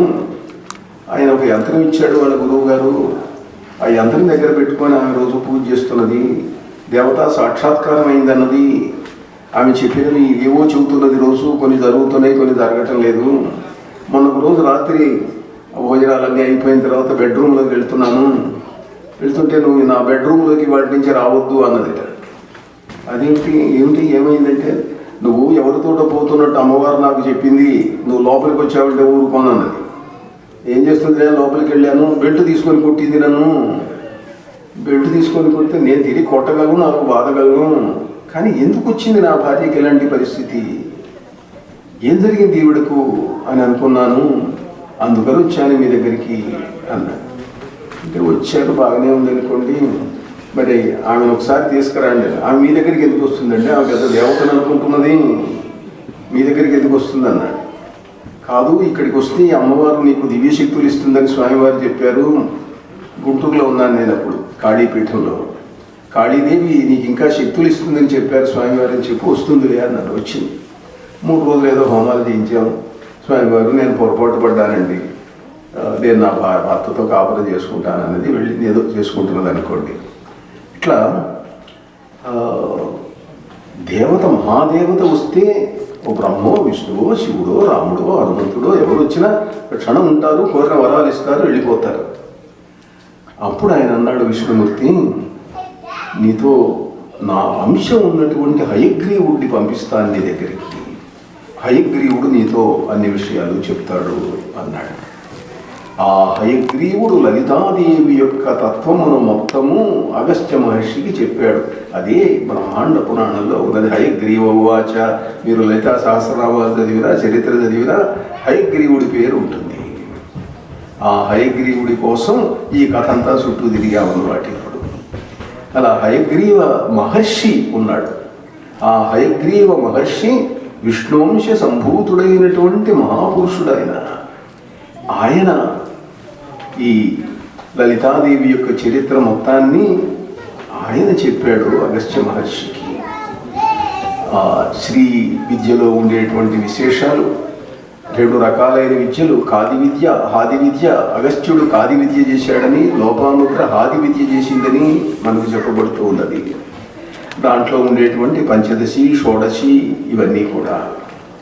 ఇది ఇలా ఉండగా లలితా సహస్రనామాలు ఇవాళ చాలా చోట్ల సామూహిక పారాయణలు చేస్తున్నారు. చాలా మంచిది, ఎంతో మంచి జరుగుతుంది, దానివల్ల లోక కళ్యాణం జరుగుతుంది.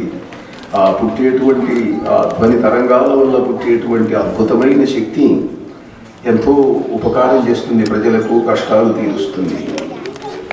ఆంధ్రదేశంలో ఒకటి ఉన్నది, ఉత్తర హిందూస్థానంలో అంతగా లేదు. దశమహావిద్యలు ఉన్నాయి. కాళీ, తారా, చిన్నమస్త, భైరవి, బగడాముఖి, ధూమావతి చ మాతంగి, షోడశి, భువనేశ్వరి, కమలాత్మిక, దశమహావిద్యలు ఉన్నాయి. ఈ దశమహావిద్యలు ఏ విద్యకు ఆ విద్య గొప్పది. ఒకటి తక్కువ ఒకటి ఎక్కువ అనేది ఏం లేదు. ఒక దేవతను తీసుకున్నప్పుడు ఆ దేవతకు మిగిలిన వాళ్ళందరూ పరివారం చెప్పుకోవచ్చు. ఆ దేవత యొక్క భక్తులు ఇష్టమైతే లలితాదేవి అట్లా. లలితాదేవి మంత్ర గ్రంథాల్లో ఉంది. గురు పరంపరలో వచ్చేటువంటి విద్యను చెబుతూనే ఉంటారు. అష్టాదశ మహాశక్తి పీఠాలలో లలితాదేవి పరమేశ్వరి అయిన సతీదేవి యొక్క దేహ భాగములు ఖండములు పడిన చోట్లలో ప్రయాగలో వచ్చిన ఖండం లలితాదేవి అని పిలువబడుతున్నది. ప్రయాగే లలితాంబిక అని చెప్పి అంతవరకు బాగానే ఉంది, మంత్రం చేయొచ్చు. కానీ దక్షిణ దేశంలో కొన్ని ప్రాంతాలలో ఎట్లా అలవాటు చేశారంటే దానికి ఒక సామ్రాజ్య సింహాసన స్థానం భావించవచ్చు, మంచిది. కానీ లలితా మంత్రం చెయ్యాలి అని అంటే లలితా మంత్రం చేయడానికి వీలు లేదు. నువ్వు ముందు గణపతి మంత్రం చేయాలి, తర్వాత దక్షిణామూర్తి చేయాలి, బాల చేయాలి. ఇవన్నీ చేస్తే కానీ అది చేయడానికి వీలు లేదు. ఇలా కొన్ని నియమాలు పెట్టారు. ఎవరైనా లలితా మంత్రం చేస్తామని వస్తే ముందు ఇవి చేయి, 1 సంవత్సరం 2 సంవత్సరాలు అప్పుడు చెబుతాము అని దాని యందు చాలా గౌరవం చూపిస్తూనే ఇవన్నీ చేస్తే కానీ వీలు లేదు అనేటువంటి ఆచారం ఒకటి తీసుకొచ్చారు. ఉత్తర హిందూస్థానంలో ఈ ఆచారం లేదు. దక్షిణ దేశంలో ఆంధ్ర ప్రాంతంలో కొన్ని ప్రాంతాలలో ఇలాంటి ఆచారాలు కొన్ని చోట్ల కొంతమంది చేశారు. ఏ విద్యకు ఆ విద్య గొప్పది. ఒకటి చేయాలంటే ఇంకోటి చెయ్యకపోతే ఇది చేయకూడదు అనేది సొంత విద్య ఎట్లయితుంది? సరే, అది అలా ఉంచండి. మొత్తం మీద హయగ్రీవ స్వామి లలితా విద్యకు గురువుగా భాషించాడు. అగస్త్యుడు తర్వాత లలితా విద్యను లోకంలో ప్రచారం చేసినటువంటి వాడు. అగస్త్య మహర్షిని గురించి చెప్పాను, నిన్న కూడా ప్రస్తావించాను. ఆయన దక్షిణ దేశమంతా తిరిగి ఇవాళ తాళంలో ఉన్నాడు అన్నారు. ఆయన శిష్యుడైన భోగనాథుడి శిష్యుడు మహావతార బాబా అని కూడా నిన్న ప్రస్తావించాను. మా మౌనస్వామికి మహావతార బాబాకు చాలా సన్నిహితమైన సంబంధం ఉన్నది. ఎట్లా ఉందంటే ఓ చిన్న సంఘటన జరిగింది కొద్ది కాలం కింద.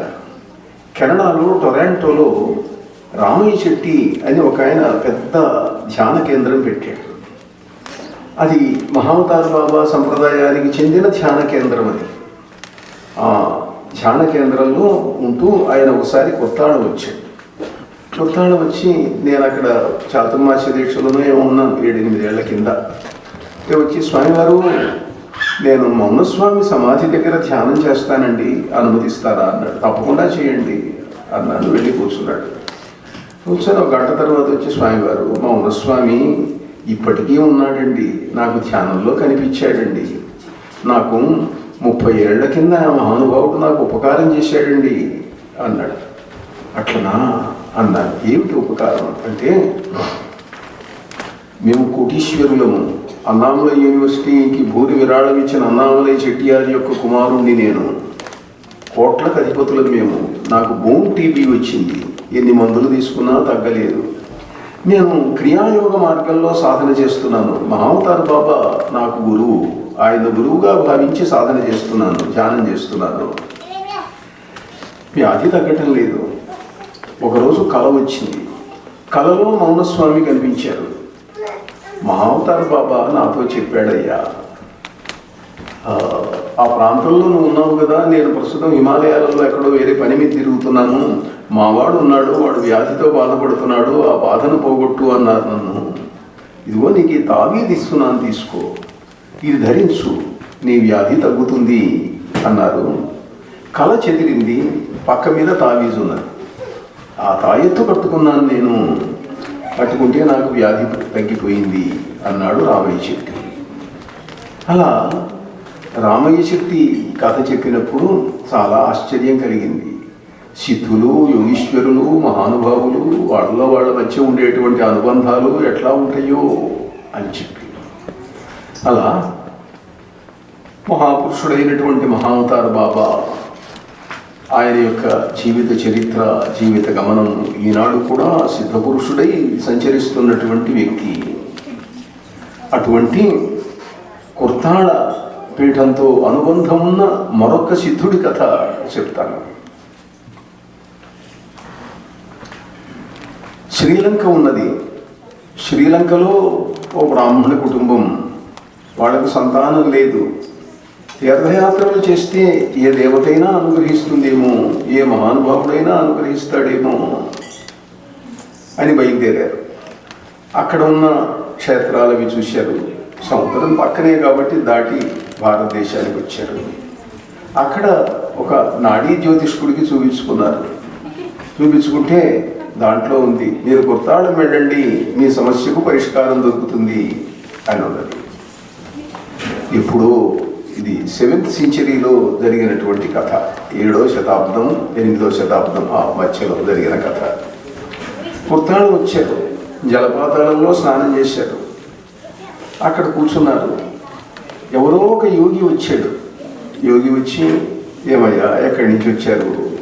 ఇలా వచ్చామండి, మా బాధ ఇదండి. మీ బాధ తెలుసు నాకు, నేను అందుకే వచ్చాను. నేను ఒక మంత్రం చెప్తాను, చెయ్యండి, మీకు సంతానం కలుగుతుంది.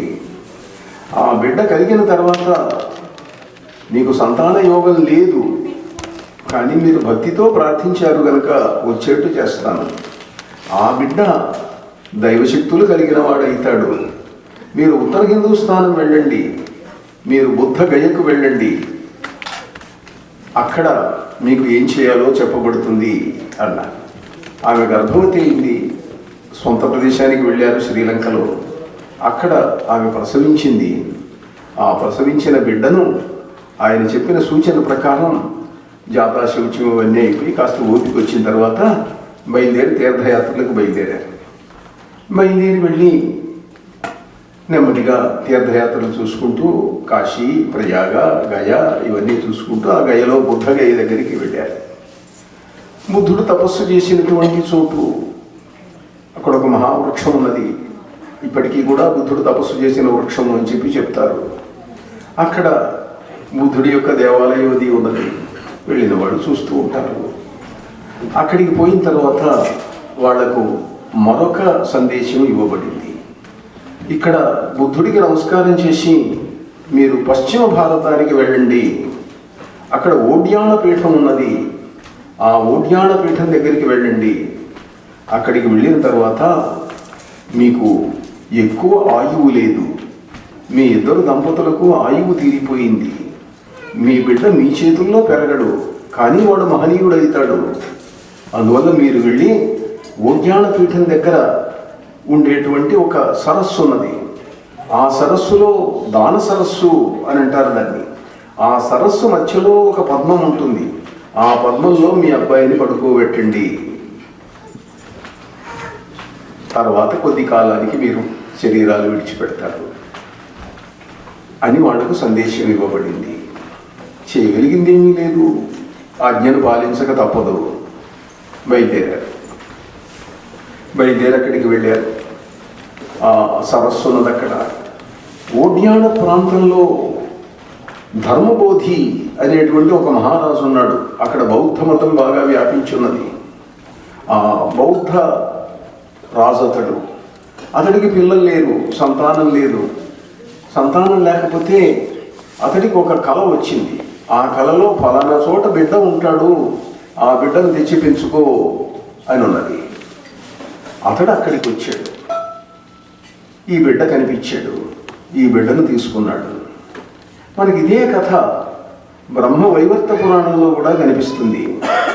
రాధాదేవి కూడా ఇట్లనే, పరమేశ్వరి అయిన జగన్మాత రాధాదేవి, ఆమె కీర్తి వృషభానుడు అనేటువంటి దంపతులు, రాజదంపతులు, బర్సానా రాజు, వృషభాను మహారాజు, ఆయనకు ఆ దంపతులకు కలలో కనిపించి, మీ భక్తికి సంతోషించాను, నేను మీకు సంతానంగా వస్తాను, రావల్లన్న గ్రామం ఉన్నది, ఆ గ్రామానికి మీరు వెళ్ళండి, అక్కడ సరస్సులో మధ్యలో పద్మం ఉంటుంది, ఆ పద్మంలో ఒక పసిబిడ్డ ఉంటుంది, ఆ బిడ్డను తెచ్చి పెంచుకోండి అన్నది. వాళ్ళు వెళ్ళారు. అలానే ఆ బిడ్డ దొరికింది రావల్ గ్రామంలో. మురజధామ వన్నమయూరీం రావల్ గ్రామావతార సుకుమారీం ధ్యాయే గౌర కిశోరీం శ్రీరాధానామ దివ్య చిన్నారీం. పరమేశ్వరి అయిన రాధాదేవి అక్కడ లభించింది వాళ్లకు. ఆ కథ వేరు. అది ప్రస్తుతం ఇక్కడ ఈ పిల్లవాడు కనిపించాడు.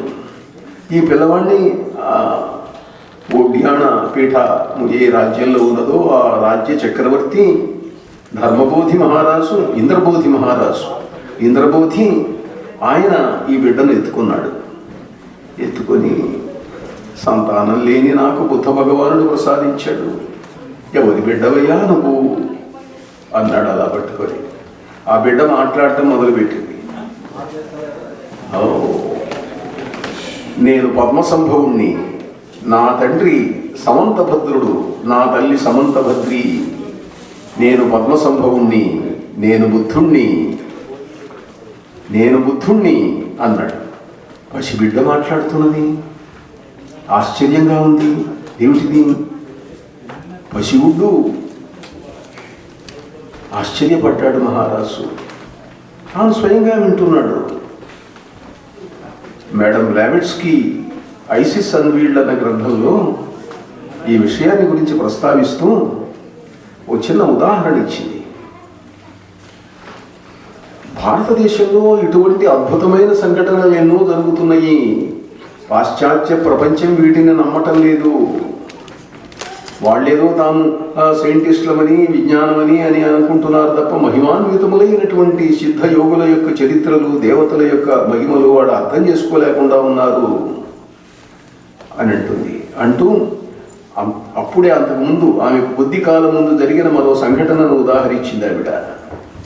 ఇప్పుడున్న ఆయన 14th దలైలామా భారతదేశంలో తలదాచుకుంటున్నాడు, మీ అందరికీ తెలుసును. 12th దలైలామా మరణించాడు. 13th దలైలామా కావాలి.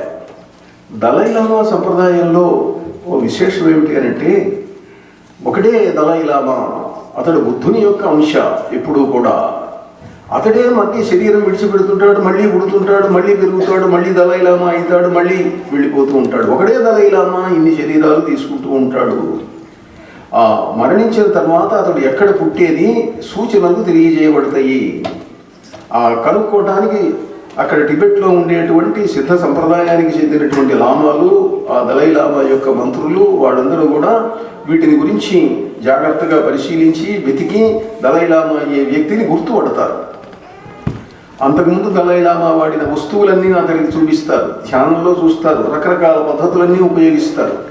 దలైలామాను గుర్తుపెట్టి తీసుకొచ్చి ఆ దలైలామా ఇక్కడ పుట్టాడు అని తీసుకెళ్ళి అతన్ని ప్రత్యేకంగా వేరే పెంచి పెద్ద చేసి చక్రవర్తిగా దలైలామాగా టిబెట్కు ప్రభువుగా ప్రకటిస్తారు.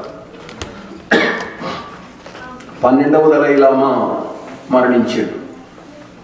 13వ దలైలామా ఎక్కడ పుట్టాడు అని వెతుకుతున్నారు వీళ్ళందరూ. వెతుకుతుంటే ఒక చోట ఒక బిడ్డ అన్ని గుర్తులు సరిపోయి గుర్తుపెట్టారు. ఇతడు దలైలామా అన్నారు. తీసుకొచ్చారు, సింహాసనం మీద కూర్చోబెట్టి పట్టాభిషేకం చేశారు. పట్టాభిషేకం చేస్తుంటే అతడు మాట్లాడాడు. అంతకుముందే అప్పుడే పుట్టిన బిడ్డ 1 నెలలో 2 నెలలో ఏదో అయింది. నేను దలైలామాను, నేను బుద్ధుణ్ణి, నేను మిమ్ము పరిపాలించడానికి వచ్చాను, బౌద్ధ మత ధర్మ వృద్ధి నా కర్తవ్యం అన్నాడు. అందరూ దిగ్భ్రాంతితో సాష్టాంగ ప్రణామాలు చేశారు. 13వ దలైలామా చేస్తే అప్పుడే పాశ్చాత్యులు వస్తున్నటువంటి సమయం. బ్రిటిష్ ప్రభుత్వం దేశమంతా వ్యాపించి ఉన్నది. బ్రిటిష్ వాళ్ళు, ఫ్రెంచ్ వాళ్ళు, జర్మన్స్ అందరూ వస్తున్నారు. ఒక ఫ్రెంచ్ దేశీయుడు అక్కడికి వచ్చి ఉన్నాడు. అతడు ఈ ఫ్రెంచ్ దేశీయుడు దేశాల నుంచి వచ్చాడు, గౌరవించారు, అక్కడ ఉంటున్నాడు. ఈ సమావేశానికి అతన్ని కూడా అనుమతించారు రావటానికి. చూశాడు, చూసి what is this nonsense, how can you believe this, this is a drama. ఎవడో వరకు వెంట్రిలాక్విజం అని ఒక విద్య ఉన్నది. దాంతో ఇక్కడ మాట్లాడుతుంటే అక్కడ మాట్లాడుతున్నట్టు వినిపిస్తుంది. వీడు నోరు మూసుకొని ఉంటే మాటలు వినిపిస్తూ ఉంటాయి. ఏదేదో అదొక ఆర్ట్ అది. ఎవడో వెంట్రిలాక్విజం చేస్తున్నాడు, ఈయన యొక్క మహిమను ప్రకటించడం కోసం ఇలాంటివి ఏవో చేస్తున్నారు. ఇది ఎలా సాధ్యం? మాటలు రానటువంటి పసిబిడ్డ ఎట్లా మాట్లాడుతుంది? అసంభవం అనుకుని అక్కడి పెద్దవాళ్ళతోటి అడిగాడు, ఏమిటండి ఇది అంటేను, మహానుభావుడు దలైలామా అవతార పురుషుడు, ఆయన మాట్లాడుతుంటే నీకు సందేహం ఏమిటయ్యా? సందేహించడానికి వీల్లేదు. It's our faith, it's our belief అన్నారు. వాళ్ళు తెలియదు.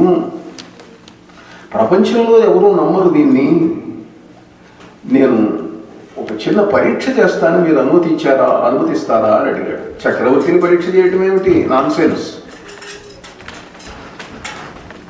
లేదు, నేను కనుక పరీక్ష చేసి పాశ్చాత్య దేశాలకు వార్త పంపిస్తే ప్రపంచమంతా కూడా నమ్ముతుంది, ఆశ్చర్యపడతారు, మీరంటే ఇంకా గౌరవం పెరుగుతుంది అన్నాడు. సరే పోనీలే, ఏం కావాలి, ఏం చేస్తావు అన్నారు వాడు. ఏం లేదు, మనుషుల మాటలు వినిపించినంత దూరంలో మీరందరూ నిల్చోండి, ఆ పసిబిడ్డను నేను ఎత్తుకుంటాను, నేను అడుగుతా నువ్వెవరు అని. నాకు కనుక సమాధానం చెబితే నేను ఒప్పుకుంటా, నేను మా ప్రభుత్వానికి వాళ్లకు రాస్తాను నేను. సరే అందరూ చుట్టూ ఉన్నారు, ఇబ్బంది ఏం లేదు, ఆయన ఏం చేయగలుగుతాడు. సరే బాగా దూరంగా నిల్చున్నారు, అందరూ చూస్తున్నారు. ఆ పిల్లవాడిని పట్టుకున్నాడు. ఏమయ్యా, నువ్వు ఇందాక నేను బుద్ధుడిని దలైలామాను అన్నావు, ఇప్పుడు కూడా అంటావా ఆ మాట అన్నాడు. Yes, I'm Buddha, I'm Dalai అన్నాడు. నేను బుద్ధుణ్ణి, నేను దలైలామాను, ధర్మ వ్యాప్తి కోసం నేను వచ్చాను అన్నాడు. ఆశ్చర్యపడ్డాడు ఆ ఫ్రెంచ్ దేశీయుడు. ఆశ్చర్యపడి తమ ప్రభుత్వానికి పెద్ద ఉత్తరం రాశాడు, ఇలాంటిది నేను చూశాను అని చెప్పాడు. వీడు చూశాడు కానీ వాడు చూడలేదుగా. ఆ కాగితం మాత్రం ఉన్నది, it is preserve, but they neglected it. Madam Blavatsky ఈ ఉత్తరాన్ని ప్రస్తావిస్తూ ఈ డీటెయిల్స్ అన్నీ కూడా రాసిద్ది ఆవిడ. ఐసిస్ అన్వీల్డ్, అవి రాసిన గ్రంథాలు మీలో చాలామందికి తెలుసు. Secret doctrine, ISIS unveiled. ఇది ఐసిస్ అన్వీల్డ్లో ఉన్నటువంటి ఒక అద్భుతమైన ఘట్టాలలో ఇది కూడా ఒకటి. ఇట్లా ఈ పద్మసంభువుడు ఈయన పెంచుకున్నాడు, తీసుకెళ్ళి ఆ మహారాజు, ఇంద్రబోధి మహారాజు పెంచాడు. ఆయనకు పిల్లలు లేరు, పెరిగి పెద్దవాడైనాడు. ఆ పిల్లవాడిని దత్తు తీసుకున్నాడు. పెరిగి పెద్దవాడైన తర్వాత యువరాజుగా ప్రకటించాడు. యువరాజు అయినాడు. ఆ రాజు యొక్క బంధువులు ఉన్నారు, రాజబంధువులు. అందులో ఒకడు మంత్రి. రాజుగారికి పిల్లలు లేరు, మా పిల్లవాడిని రాజులు చెయ్యాలి అని వాడు చిరకాలంగా కోరుతున్నాడు. ఇందులో నేనేమో పిల్లవాడిని పట్టుకొచ్చేసి దత్తు తీసుకున్నాడు, తమ యువరాజుని ప్రకటించాడు, పెంచి పెద్ద చేసి. వీళ్ళు ఎట్టగైనా సరే హత్య చెయ్యాలా, హత్య చేద్దాము, అప్పుడు మావాడు రాజు అవుతాడు. రహస్యంగా ప్లాన్ చేశాడు. రహస్యంగా ప్లాన్ చేసి ఉత్సవాలు జరుగుతున్నాయి. బోధిసత్వుడి యొక్క ఆలయం, బోధిసత్వుడి ఆలయంలో రకరకాలైనటువంటి విగ్రహాలు ఉంటాయి. అమితాభుడు, అవలోకితేశ్వరుడు, అమితాభుడు, వజ్రపాణి, ఇలా ఉంటాయి. వజ్రపాణి బుద్ధుడి దగ్గర వజ్రభైరవుడు ఉన్నాడు. ఈ పద్మసంభవుడికి వజ్రభైరవుడి దగ్గర అంటే ఇష్టం. వజ్రభైరవుడి మంత్రాన్ని అతడు స్వప్నోపదేశం పొందాడు.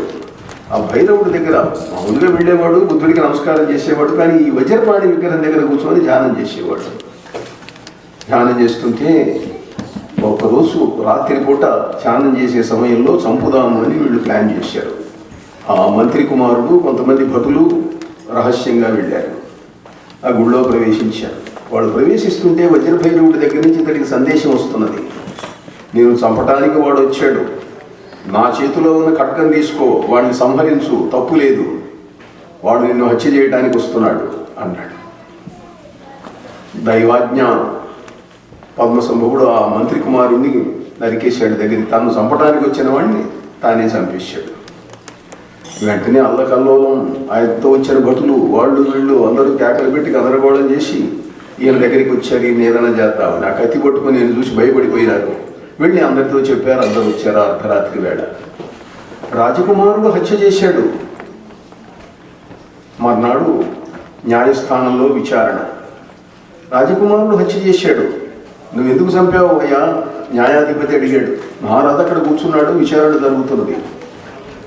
నేను కావాలని చంపలేదు, నన్ను చంపడానికి వచ్చాడు, గత్యంతరం లేక నేను ఆ పని చేయవలసి వచ్చింది. అదేమీ కాదు, నువ్వు మోసం చేస్తున్నావు, నువ్వు తాంత్రిక సాధనలు చేస్తున్నావని వింటున్నాను. నరబలి ఇచ్చి ఏదో ఆ వజ్రభైరవుడి యొక్క అనుగ్రహాన్ని పొందడం కోసం నువ్వు ఇవి చేశావని మేము వింటున్నాము. నువ్వు ఊరికి ఏదో వాడు చంపపోయిన వాడు ఎందుకు చంపపోతాడు నిన్ను? నీలాగనే దర్శనానికి వచ్చాడు, నువ్వు అబద్ధాలు చెబుతున్నావు అన్నారు. దానికి రకరకాల సాక్షులను వీళ్ళు జాగ్రత్తగా ముందే ప్రిపేర్ చేసి సాక్ష్యాలు చెప్పించాడు. దాంతో ఇతడు హత్య చేశాడు అనేది న్యాయస్థానంలో రుజువైంది. అప్పుడు మహారాజు అన్నాడు, ఏమి శిక్ష విధించమంటారు? నా కుమారుడైనా నేను ధర్మానికి బద్ధుణ్ణి. మహారాజా, మనది బౌద్ధ మతం. మరణశిక్ష విధించడాలని మేమనం. రాజకుమారుడు యువరాజుకు మరణశిక్ష విధించాలని మేమనం. కానీ దేశ బహిష్కార శిక్ష విధించండి. అతడికి ఇంకా ఎన్నడూ రాజ్యాధికారం లేదని ప్రకటించండి. అతన్ని దేశం నుంచి బహిష్కరించండి అన్నారు. మహారాజు తప్పనిసరి పరిస్థితుల్లో ఆ పని చేశాడు. ఇతడు వెళ్ళిపోయినాడు. ఆ రాజ్యం కథ ఏమైందన్నది అది చిన్న విషయం. ఇతడు వెళ్ళాడు. వెళ్ళి చాలా దూరం, కొన్ని వందల మైళ్ళు వెళ్ళి అక్కడ ఉండేటువంటి ఒక శ్మశానంలో వజ్రభైరవి సాధన చేశాడు. వజ్రభైరవుని యొక్క స్త్రీమూర్తి శక్తి వజ్రయోగిని, వజ్రవారాహి, వజ్రేశ్వరి, వజ్రవైరోచిని, చిన్నమస్త అని దశమహావిద్యల్లో ఒక దేవత ఉన్నది. ఆ దేవతను బౌద్ధులు వజ్రవారాహి అని పిలిచారు. వరాహం అంటే పంది, వరాహముఖం కలిగిన దేవత అని కొందరు అన్నారు. కానీ వాళ్ళు అంగీకరించలే. బౌద్ధులు ఆ మాట చెప్పలే. బౌద్ధ సంప్రదాయంలో వజ్రవారాహి అని అంటే వరాహ లాంఛనం, పరాక్రమానికి చిహ్నం, శ్వేతవరాహ అవతారం. కాబట్టి కిరీటమునందు మాత్రమే వరాహం యొక్క బొమ్మ ఉంటుంది. అంతేకాని అది Shri dancing angel in the skies అన్నారు.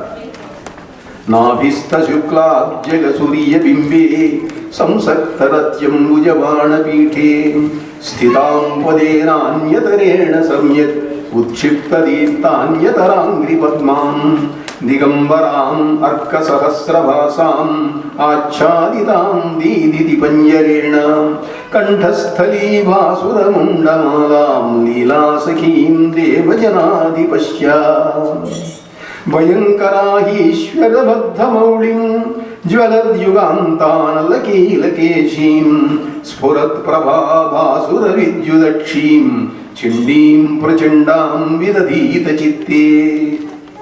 పరమేశ్వరి అయిన ఆ దేవత కొద్ది నెలల్లోనే అతడికి సాక్షాత్కరించింది. అతడికి దివ్యశక్తులను ప్రసాదించింది. ఆ శక్తులతో అతడు ఇంకా ముందుకు వెళ్తున్నాడు. జాహోర్ అనే ఒక సంస్థానానికి వెళ్ళాడు. నేను బౌద్ధ మత ప్రచారానికి వచ్చాను, బౌద్ధ ధర్మాన్ని ప్రచారం చేయడానికి వచ్చాను, నేను బౌద్ధ భిక్షువుని నేను అన్నాడు. మహారాజు ఆదరించాడు. అతడు ఆ దగ్గరలోనే ఉన్నటువంటి ఒక మంచి వసతి ఏర్పరిచాడు మహారాజు. రాజుగారి కూతురు ఉన్నది మందారవ అని చెప్పి, ఆ మందారవ ఇతన్ని మోహించింది. ఆమెను అంగీకరించాడు. అతడు అంగీకరించి వజ్రయాన సాధనలు ఆమెతో చేశాడు అని బౌద్ధ గ్రంథాలు చెబుతున్నాయి. మహారాజుకు తెలిసింది తన కూతురు ఇతడి వలలో పడిపోయిందని. వీడెవడో బౌద్ధ భిక్షు అనుకున్నాం, వీడు ఇట్లాంటి పనులు చేస్తున్నాడు ఏమిటి అని చెప్పి ఇద్దరిని కలిపి తగలబెట్టేసేయండి అన్నాడు. ఓ పెద్ద కట్టెలు పేర్చారు. ఆ మధ్యలో వీళ్ళని పెట్టేశారు. ఇద్దరిని కట్టేసి నిప్పు ముట్టించారు. మంటలు భగభగా మండుతున్నాయి. మండుతుంటే మంటలన్నీ మండుతున్నాయి, కట్టెలు మండుతున్నాయి, కదిలి రావడానికి వీలు లేదు. ఆ మంటల మధ్యలో నుంచి ఇద్దరు నడిచి వచ్చారు. మహారాజా, మీ మంటలు మమ్మేం చెయ్యలేవు. నేను అమితాభుని యొక్క అంశతో వచ్చిన వాడిని, అమితాభ బుద్ధుణ్ణి నేను. నన్నెవడూ ఏమీ చెయ్యలేడు. నేను బౌద్ధ ధర్మం కోసం వచ్చాను. నీ కుమార్తె బౌద్ధ భిక్షుకి అవుతుంది. ఆమె కూడా బౌద్ధ మత ప్రచారానికి సహాయం చేస్తుంది. మీరు మమ్మల్ని ఆపగల శక్తి మీకు లేదు అంటే అప్పుడు ఆ మహారాజు ఆపగల శక్తి లేదని కనిపిస్తూనే ఉన్నది, మంటల్లో నుంచి బయటకు వచ్చావు, మా రాజ్యానికి రాజును చేస్తాను, మా అమ్మాయి నుంచి పెళ్లి చేస్తాను, ఇక్కడే ఉండు అన్నాడు. నేను పెళ్లి చేసుకోవడానికి రాలేదు, నేను వచ్చింది బౌద్ధ ధర్మం కోసం వచ్చాను. నేను ఈ పరిమితమైన చిన్న రాజ్యానికి అధిపతిగా ఉండటం నా ధ్యేయం కాదు అన్నాడు. వెళ్ళిపోయినాడు.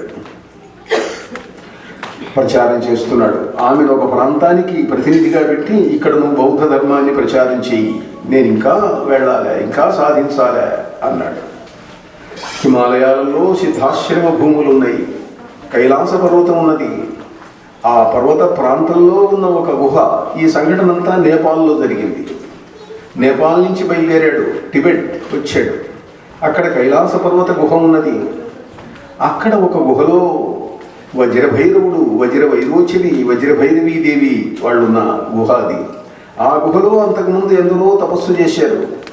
ఆ గుహలో తపస్సు చేస్తున్నాడు ఇతడు. ఒకరోజు బయటికి వచ్చాడు.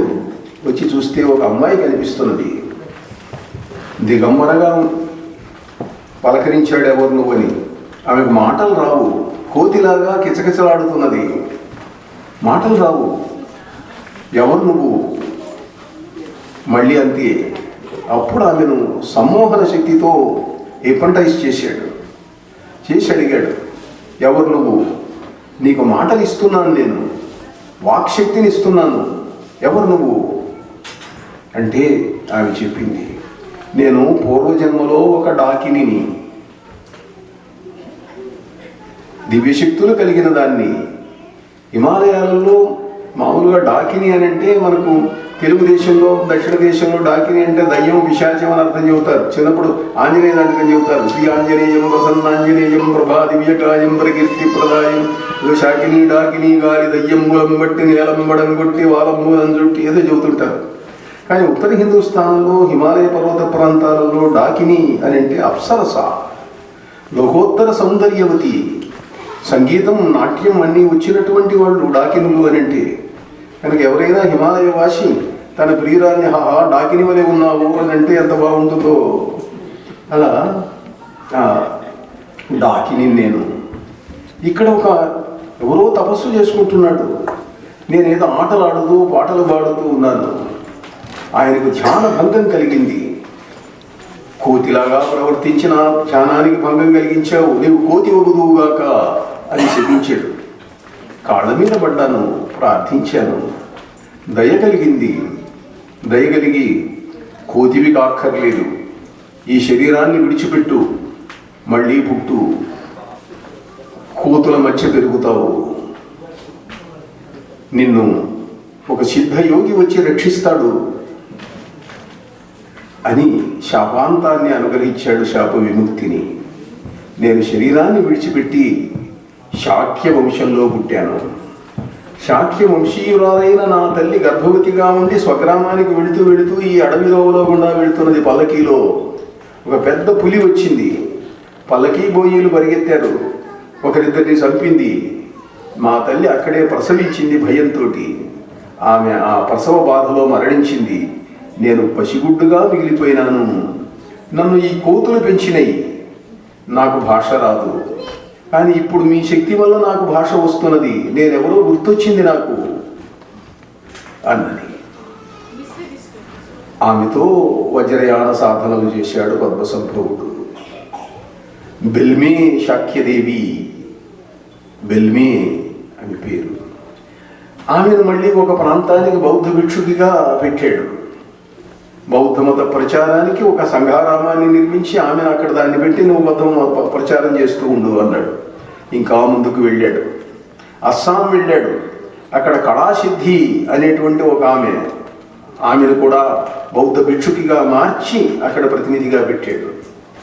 అక్కడి నుంచి టిబెట్ మహారాజు టిబెట్కు వచ్చాడు. విసంగద్యుతిసేనుడు అతడి పేరు. పద్మసంభవుడు రావాలని అతడు ఆహ్వానం పంపించాడు. దానికి కారణం ఉన్నది. అంతకుముందు బౌద్ధం బాగా వ్యాపించున్నది. ఒక బౌద్ధ సంఘారామం బౌద్ధ మత అధికారిని అతడు బుద్ధగయ నుంచి పిలిపించాడు. అతడు బౌద్ధ మత ప్రచారం చేస్తున్నాడు.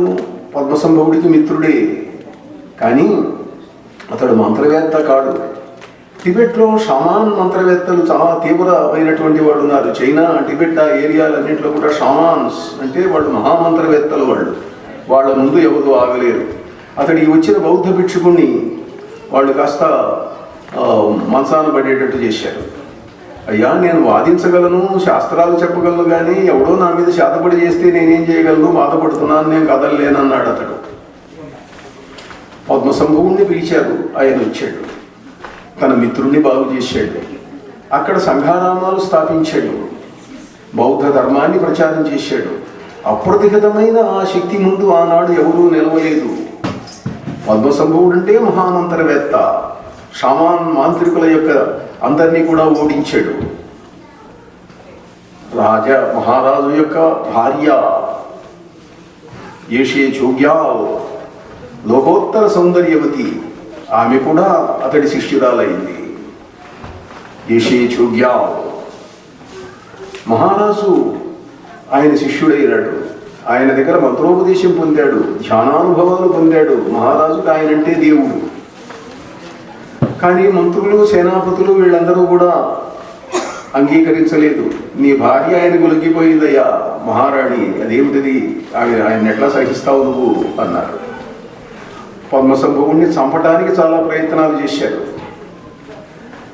మహారాజు చాలా జాగ్రత్తగా ఆయన్ను కాపాడుకున్నాడు. ఒక దశలో ఇంకక్కడ ఉండటానికి కూడా వీల్లేని స్థితి వచ్చింది. మహారాజు మనసాన పడ్డాడు, నా ఆయువు పెంచు పద్మసంభవ, నాకు ఇంకా బతకాలని ఉన్నది. మరణం వచ్చింది, మరణ సమయం వచ్చింది, నువ్వు బతకవు అని వైద్యులు చెబుతున్నారు అంటే అప్పుడు ఆయన వజ్రయాన సాధనలు చేసి ప్రార్థనలు చేసి మహారాజుకు కొన్ని సంవత్సరాల ఆయుర్దాయాన్ని పొడిగించాడు అని బౌద్ధమత గ్రంథాలు చెప్తున్నాయి. అతడు బాగా ఇంకా అయిపోతున్న దశలో ఈయన మీదికి మళ్ళీ దండయాత్రలు ప్రారంభమైనవి. ఒక సామంతరాజు ఈయన్ను విందుకు పిలిచాడు. విందుకు పిలిచి మద్యం పాత్ర, ఓ సువర్ణ పాత్రలో మద్యం తెచ్చాడు. ఆయన గ్లాసులో పోసుకున్నాడు, ఈయనకు ఒక గ్లాసులో ఇచ్చాడు. ఆ రాజు తాగాడు, మీరు తీసుకోండి అన్నాడు. ఈయన పుచ్చుకున్నాడు, దాంట్లో విషం వచ్చింది.